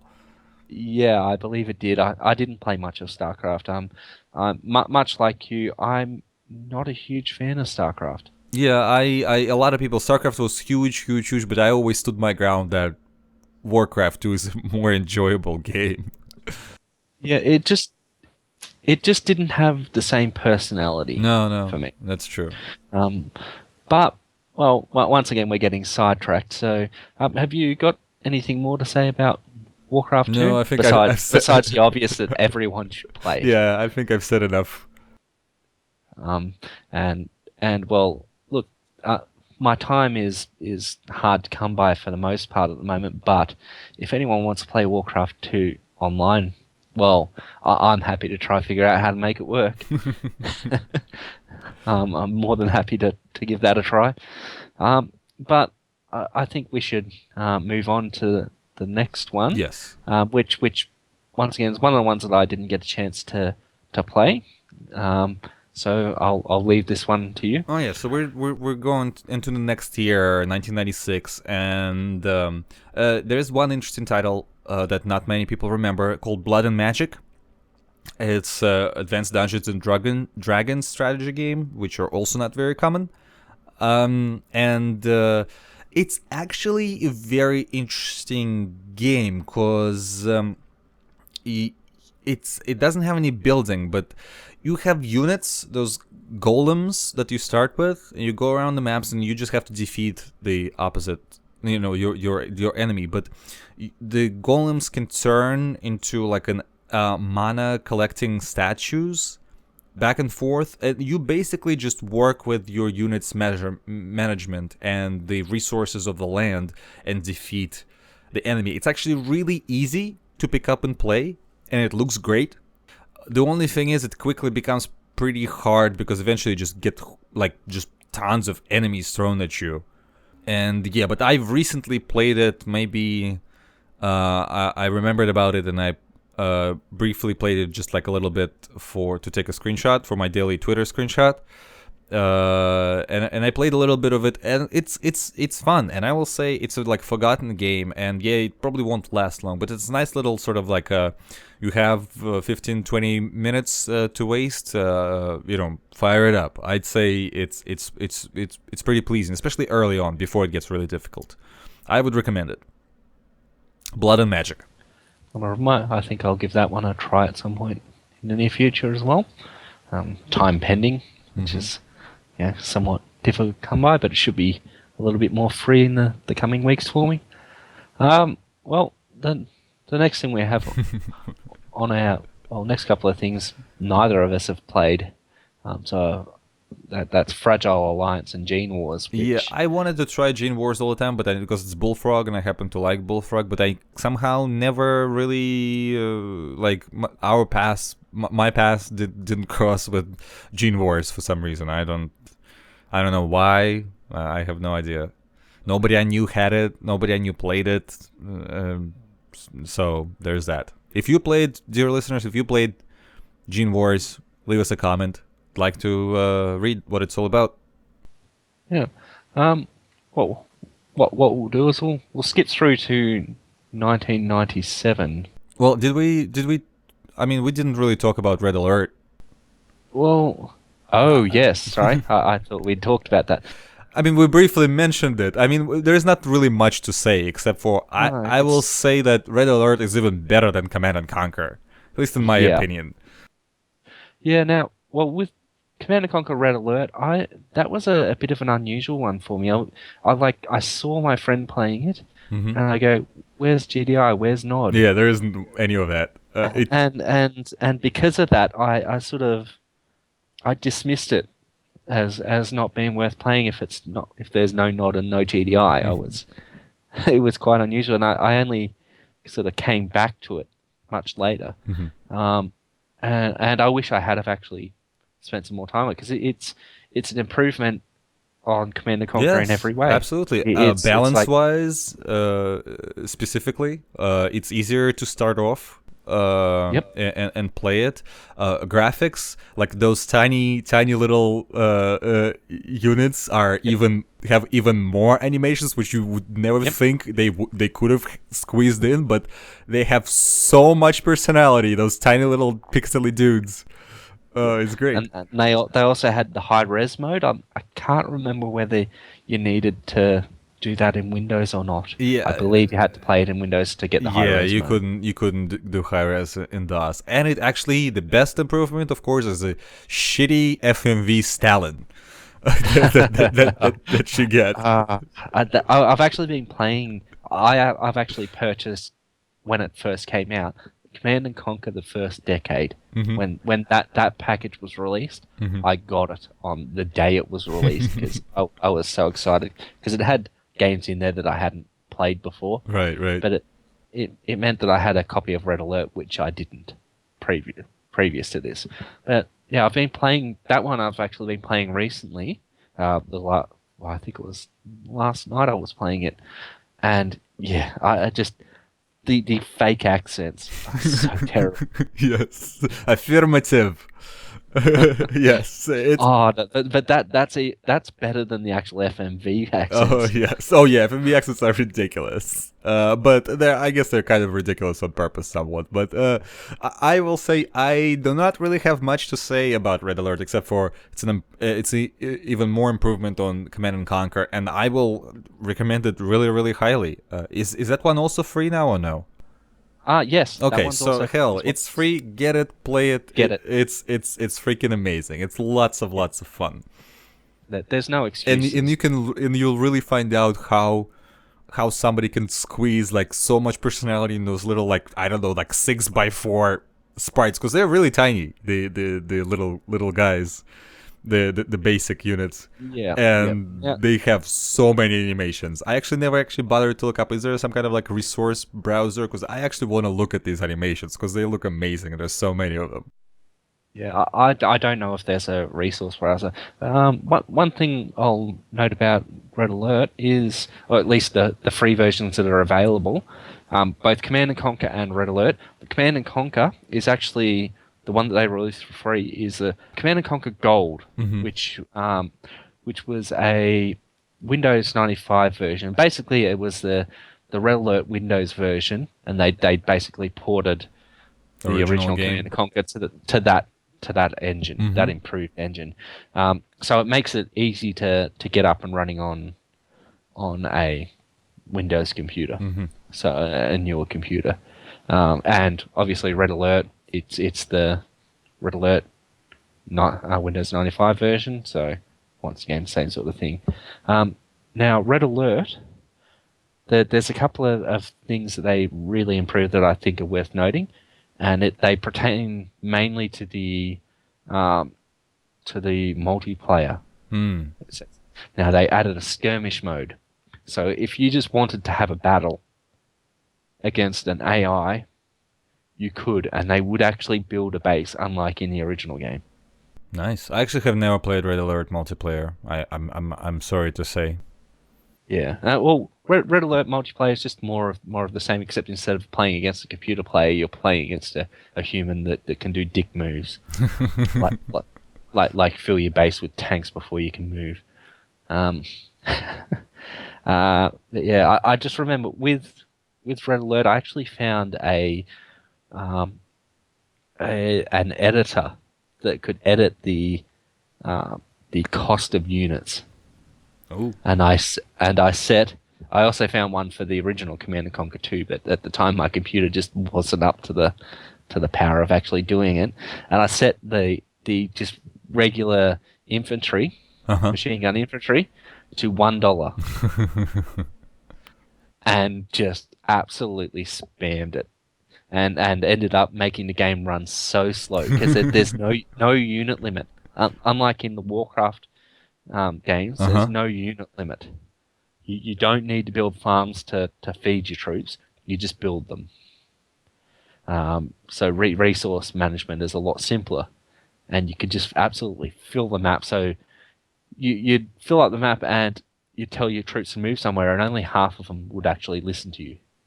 The other half would just do nothing. Uh, and I would do that in multiplayer games, and people would get get quite upset with me because you could actually decide how much each team's units cost. Mm-hmm. So you could have one team have it $1 each, and the other team be the regular price. And if you owned both those computers, you could do the ultimate dig. Nice. And yeah, Well, actually, no, was, not nice. well, nice for the person who owns the computers, not so nice for the person who's playing, and you don't get many games out of them before they get Well, fed up with it. obviously, yes. Yeah, or they return the dick move in the friend that I mentioned that we had sort of an arms race with the computers. He was and still is. He's a little bit older than me and a little bit more knowledgeable than me, and he one upped me there, and he actually managed to edit the file again and copy it onto my computer from my mother's computer Nice. and annihilated me back. And that brought both the computers to their knees. But yeah, no, it's both the Command and Conquers, Red Alert and the original, both definitely 100% worth playing because they're free. You've got no excuse. Yeah, absolutely. If they're free, get it. It's amazing. Well, not if. Yeah. It gets my seal of approval and recommendation. Strongest recommendation, highest. Now, okay, so we'll move on through to 97 now. I guess. Do we even have anything to cover in 97? Because as much as I like Red Alert, I have not played any of the expansions ever. Well, yeah, the expansions were just adding more of the same. I mean, I don't really remember much apart from the Aftermath. It involved ants somehow, and there was some secret thing where you could click on the ants and play an ant Wow. ant battle or something like that. I vaguely remember that. No, I have never even seen those like where I lived, so I could not get a hold of them. But I didn't really play much of the expansions because I haven't completed the campaigns in the first game, and I have a thing where when I'm playing a game, I want to play the original game, finish the campaigns, and then move on to the expansion, and complete that expansion, and then move on to the next one. So I haven't really played them. So besides in multiplayer a little bit, but I believe they did add a few things. I think they added units and obviously extra missions, but I haven't played them enough to comment on them. But yeah, if you can get them, they're worth getting anyway because, well, it's more Command and Conquer. No, I'll probably one day check them out when I have time. Although I have the actual game, I don't really need much, more content to it nowadays. No, it's sort of if you can get it and you can get it for either free or cheap enough to not think about it, it's worth getting. But I wouldn't go out of my way to get them either. Well, let's move on to a game that you suggest for the list. Oh yeah, all right. This one is a really interesting one for me. It is and it isn't. Yeah. There aren't many. I will start with the fact that there aren't many Russian-made strategy games, and certainly not that many ones. Many DOS ones. There are a few. There's actually a very late DOS title. In 1998, we had the RTS released called Skhvatka Clash, but that turned out, in retrospect, to be a localization of an unknown Polish title. So that was licensed, so it doesn't really count. And I never played it because it was so late. The other sort of strategy title, there has been a few, and I'm like forgetting the names of some right now. Like I can't remember. Like there's one that's like unpublished or like so poorly published that nobody knew it existed. And there's another one that's people sort of express fondness for, and I actually still have the CD called Total Control, which is like a reunion type of kind of deal. But when you get to the battles, you actually control, you see the battle play out. It's like a sci-fi planet kind of thing, and then you control the robots, but you cannot control them. You let them run automatically, and then you can select one and directly take control of that one from the top. It's really awkward, really poorly balanced, and I don't know what people find in it. But one thing that I did enjoy in 1997, it was a big hit from a publisher, Doka Company. It was big enough to be published abroad, which is why it's somewhat spread. It was a World War II historical RTS called Противостояние, which got published as Counteraction abroad. I enjoyed it at the time. It's a sort of an interesting RTS which was supposed to be historically accurate, not just by battles, but also by how units interact with each other. And you can't build anything, so you only sort of play out those historical missions with the units that you're given. I will say it used to be fun. It actually has really good cutscenes and stuff, which you've played the demo, so I guess you have not seen the cutscenes. They're actually pretty good.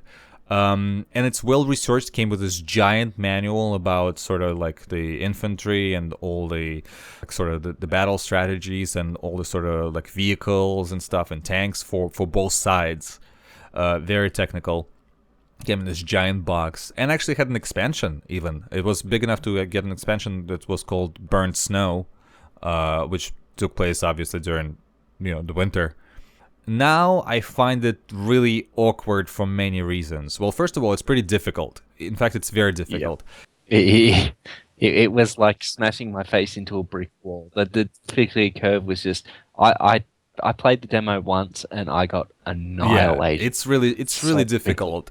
Secondly, I don't actually think, especially when it comes to vehicles and infantry, I don't know how historically accurate it is. I think it's just very superficial. Well, like in retrospect, looking at it, I'm like, I don't know how much realism was actually programmed into that.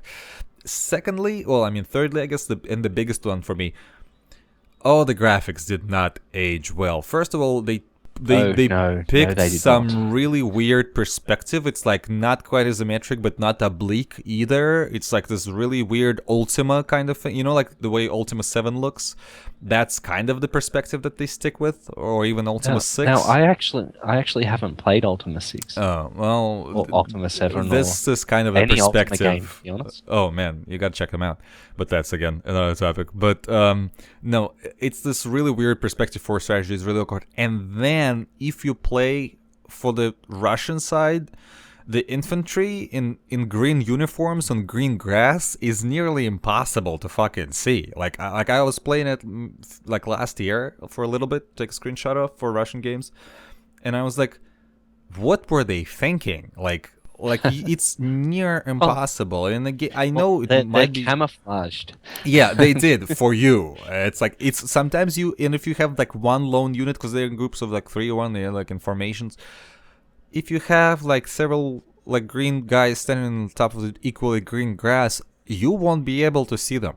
Like you won't. Like it's just like there's like 1 pixel wide faces. Like you'll be lucky to notice. So yeah, I don't know how I feel about it. I used to enjoy that game. I used to play it. But in retrospect now, like last time I played it, I got really frustrated very quickly. Not just because of the difficulty, but additional difficulty on top of it. Like I was like, oh man, I have to play for the Nazis as a Nazi is just because like I will be able to see them better on the ground. Like I was like, I can't believe this is actually happening. Yeah.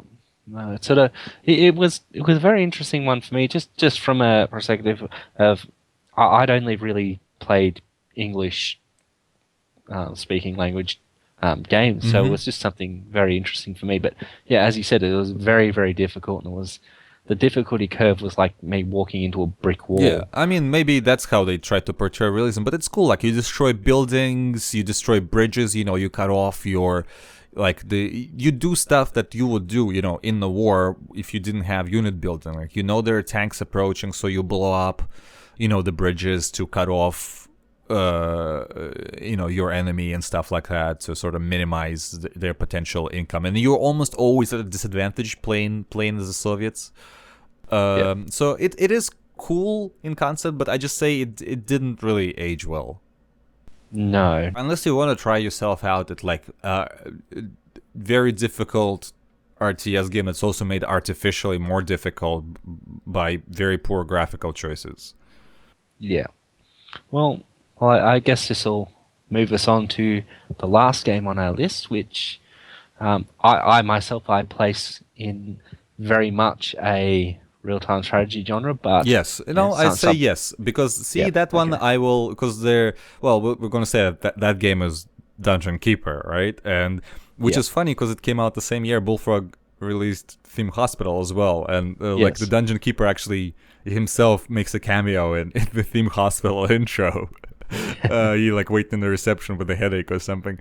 But yeah, and unlike Theme Hospital, which is just building and management, Dungeon Keeper combines that very effectively with actual, battles. Commanding the troops in so many ways. Oh, you take that one because I also have a lot to say. All I have to say is, I just want to repeat the introduction to the first mission, which will sort of give you a very good feel of the game itself. It's set in the realm of joy. The people of Eversmile are plagued only by aching facial muscles and not anthrax as we had hoped. Eversmile is a disgusting land of good humor and polite frivolity. And that just sets the tone of the whole game. Oh, great. It's really dark humor. Yes. Even the intro, which looks like antiquated by today's standards, is pretty freaking great. Yeah, it's dark humor. You play as the bad guy, which is the first thing that made it really stick out to me. But it was just so much fun, and it was the first sort of real 3D kind of strategy game that I'd played, in that you could rotate the screen to look at the map from other. It had that. It's weird that the Bullfrog really only stuck with like the two main technologies. You can always tell, the Bullfrog 2D games are kind of those games from like a building blocks kind of thing, like in Theme Hospital, Theme Park, or like, let's say Syndicate or whatever. They all kind of have that same sort of feel. And so do Bullfrog 3D games, because they all have that sort of magic carpet, like wobbly polygons thing. And Dungeon Keeper sort of like is that 3D, but it's sort of like a happy ground in between sort of Bullfrog 2D games, because basically the gameplay is you have your dungeon, and you build rooms in the dungeon, and you sort of expand your dungeon by digging through walls of that dungeon, and the special rooms attract different creatures that you then use to fight off the heroes who come to invade your dungeon. Now, two things that are really unique about it. Well, not really unique. We already covered like at least two games that had the ability for you to drag the units. Your mouse pointer is literally your hand, and you can just grab the units and drop them where you want, or you can slap them. Yeah, I love the slapping thing. I may have killed a few imps by slapping them a few too many times. Oh yes, it's fantastic. So you can do that, and there is also a spell. You also have like magic that you can cast, and there's one of the first spells. Well, the first spell I think that you're given is you can literally possess the creature, and all of a sudden you're there from the first person view with their weapons or whatever they're equipped with, and you can directly control that unit, if it's to fight or to dig through walls and stuff. It's great. Sound effects are freaking amazing. Music is amazing. Graphics are freaking great. Although I will say that's the one where like the DOS version loses out a little bit graphically. Because the Windows version can be hardware accelerated, and adds a little bit more lighting and particle effects and all that good stuff. But yeah, no, Dungeon Keeper is great. It's also actually, despite its complexity, it's also pretty simplistic. You know, Yeah, first of all, the interface is great. Like, it's very yep, very accessible. You don't really waste time because it does the tabs on the side on the panel, and then everything else is just kind of contextual. yep. That's great. Now, one of those things with the spells Uh huh. I'd just like to highlight is one of the room types is called a hatchery, and essentially all it does is hatch chickens for your creatures to feed on. And with that, I found out the hard way, as I was trying to possess one of my creatures, that you can actually possess the The chickens. chickens. You can't control it. It just puts you into the person view, and it wanders around and pecks at the ground. And it's just glorious. It's It's so good. great. Oh, this game is amazing. Dungeon Keeper gets like the highest recommendation. It's an amazing game. Oh It's just yes. it's got the personality that some of the previous games that we've discussed lacks. Yes. It's got the evil element. It's got some unique gameplay features for an RTS, and it's just I 100% recommend it. Absolutely. Definitely Get it. give it a try. Get it. It's on GOG. You get only the DOS version if you buy it on GOG because Windows version is unstable. But somebody is actually making sort of not a source port, but A it's DirectX remake of it. Or they're porting it. it's so porting. making They're it run. hacking their original executables. Definitely I've seen videos of that version. Mm-hmm. But I haven't actually played it yet. That I only just found that actually last night. The updated version that they're building, but it looks amazing. It's what the original sort of Windows hardware accelerated version looked like, which is why Yes. it looked a lot superior to just the thing is it's not it's not as well programmed as one would hope. So GOG is covering their asses by just offering you a DOSBox. Yes. Dungeon Keeper with that mod, highly recommended. Yeah. The game just in general highly recommended. Yes. It's good to be Yeah, bad. it is, and it's easy to get into, and eventually gets hard to master. I guess once you actually get to deal with heroes and all that stuff. But it's very satisfying, and it's just fun to slap the shit out of your units.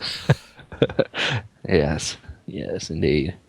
That rounds off our list. So unless you can Yeah. think of any other titles I unfortunately make mention of. didn't have time to like just randomly look up like a full list of Dark RTSs and see if there was some missing. I'm sure there were because there's like I remember quite a few games I played. Like there's this 1997 or 1996 game called Arsenal, which is fucking awful.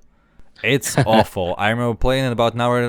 All it amounted to build as many units as you can before your computer does, and then just send them to an opposite base. And if you Yeah. spend 1 extra minute, if you're late just a little bit, the computer will do exactly the same thing to you. I don't know why they made that game. It's awful. I haven't touched it since 1997. And there's a few other games I cannot remember their names. Yeah, I can For the life of I me. just So they thought of must a not few. have been very memorable. Yeah, coming in around, I think around the time of Red Alert, or maybe a little bit later. Couple of games that I can think of is Crush, Kill, and Destroy. Oh God, yes! Oh Um, my wh- which God, the first one is for DOS, and it's yes, an amazing game.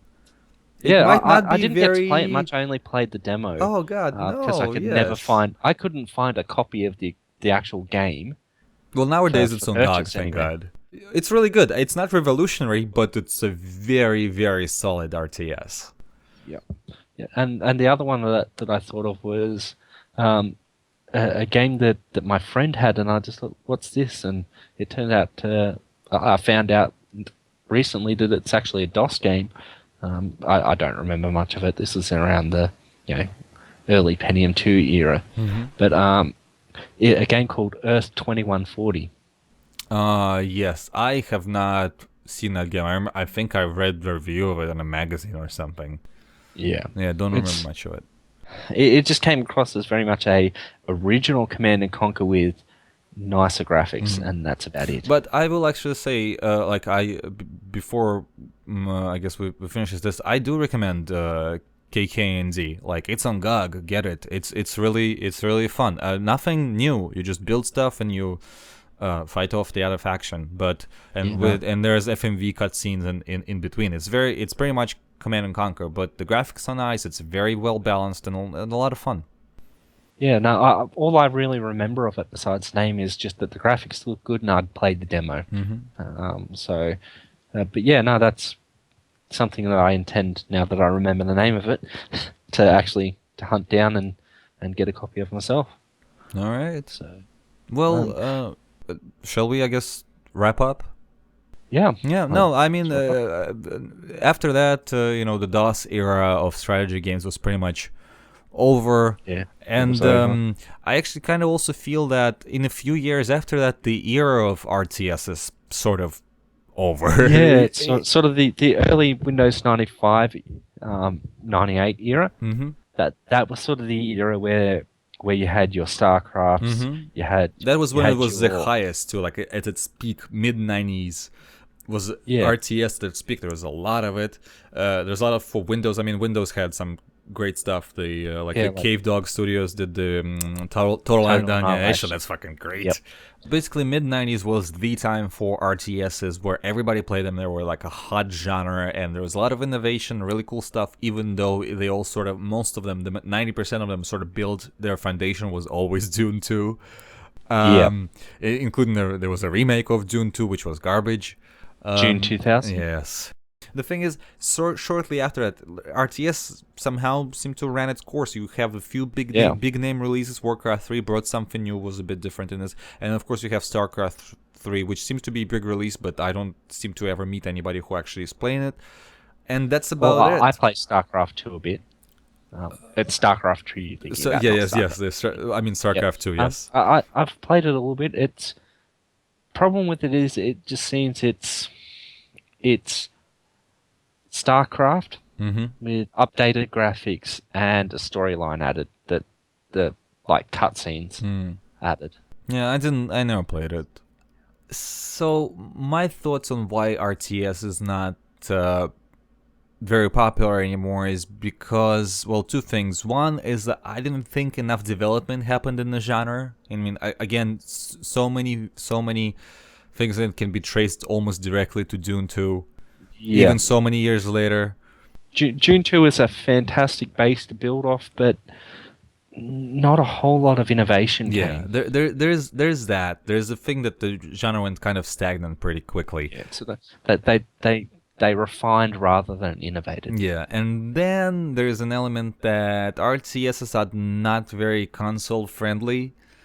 Even though there's a few good examples here and there, and there's like a sort of like the sort of the Overlord kind of deal where that's something different, like or Overlord, or I guess Brutal Legend is that kind of thing where that's trying to do something different for console kind of thing, but it's struggling. So right now the genre, as far as I can tell, is pretty much essentially dead, and there's still pretty difficult games to make, so like you don't really see indie developers taking on the RTSs. So hopefully one day it will be resurrected, because I remember these games fondly, even though I suck at just about most of them.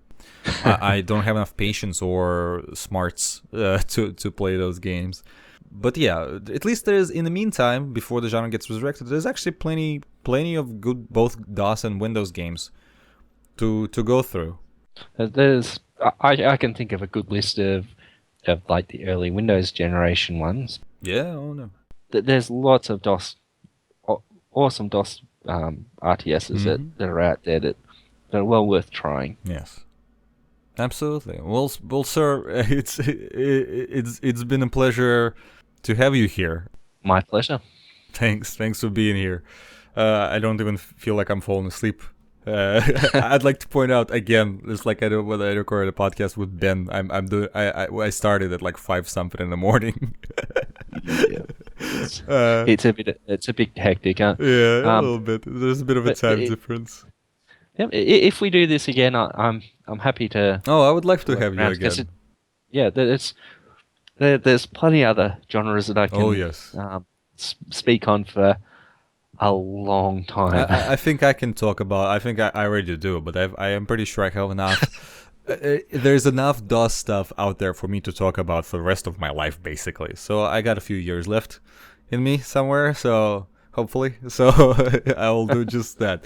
And dear listeners, if you have a topic for a podcast that you would like to discuss and can talk about for a couple of hours, somewhat energetically about please hit me up on Twitter at Das Nostalgic or on Facebook or anywhere else where you can use the search engine of your choice to find Das Nostalgia, and you'll find me there. Contact me, and you could be here talking about stuff that you love or remember, or love and remember, and want to talk about most specifically. Uh, Alrighty, sir. Well, thank you again for being here. Not a problem. It's been my pleasure. And thank you to all the listeners who keep listening to this podcast, or maybe even just randomly stumbled onto it. I'm glad that you've listened all the way through. And leave me a comment about RTSs that we forgot to mention, or that you disagree, or maybe you think Red Alert is garbage, or you think is that KKND is like the best strategy game of all time. Leave it in the comment. I read the comments. I love the comments. I'd love to hear from you. Alrighty, so this is the end of another episode of the Das Nostalgia podcast, episode 17, and hopefully we'll hear each other again on another episode of Das Nostalgia. Goodbye.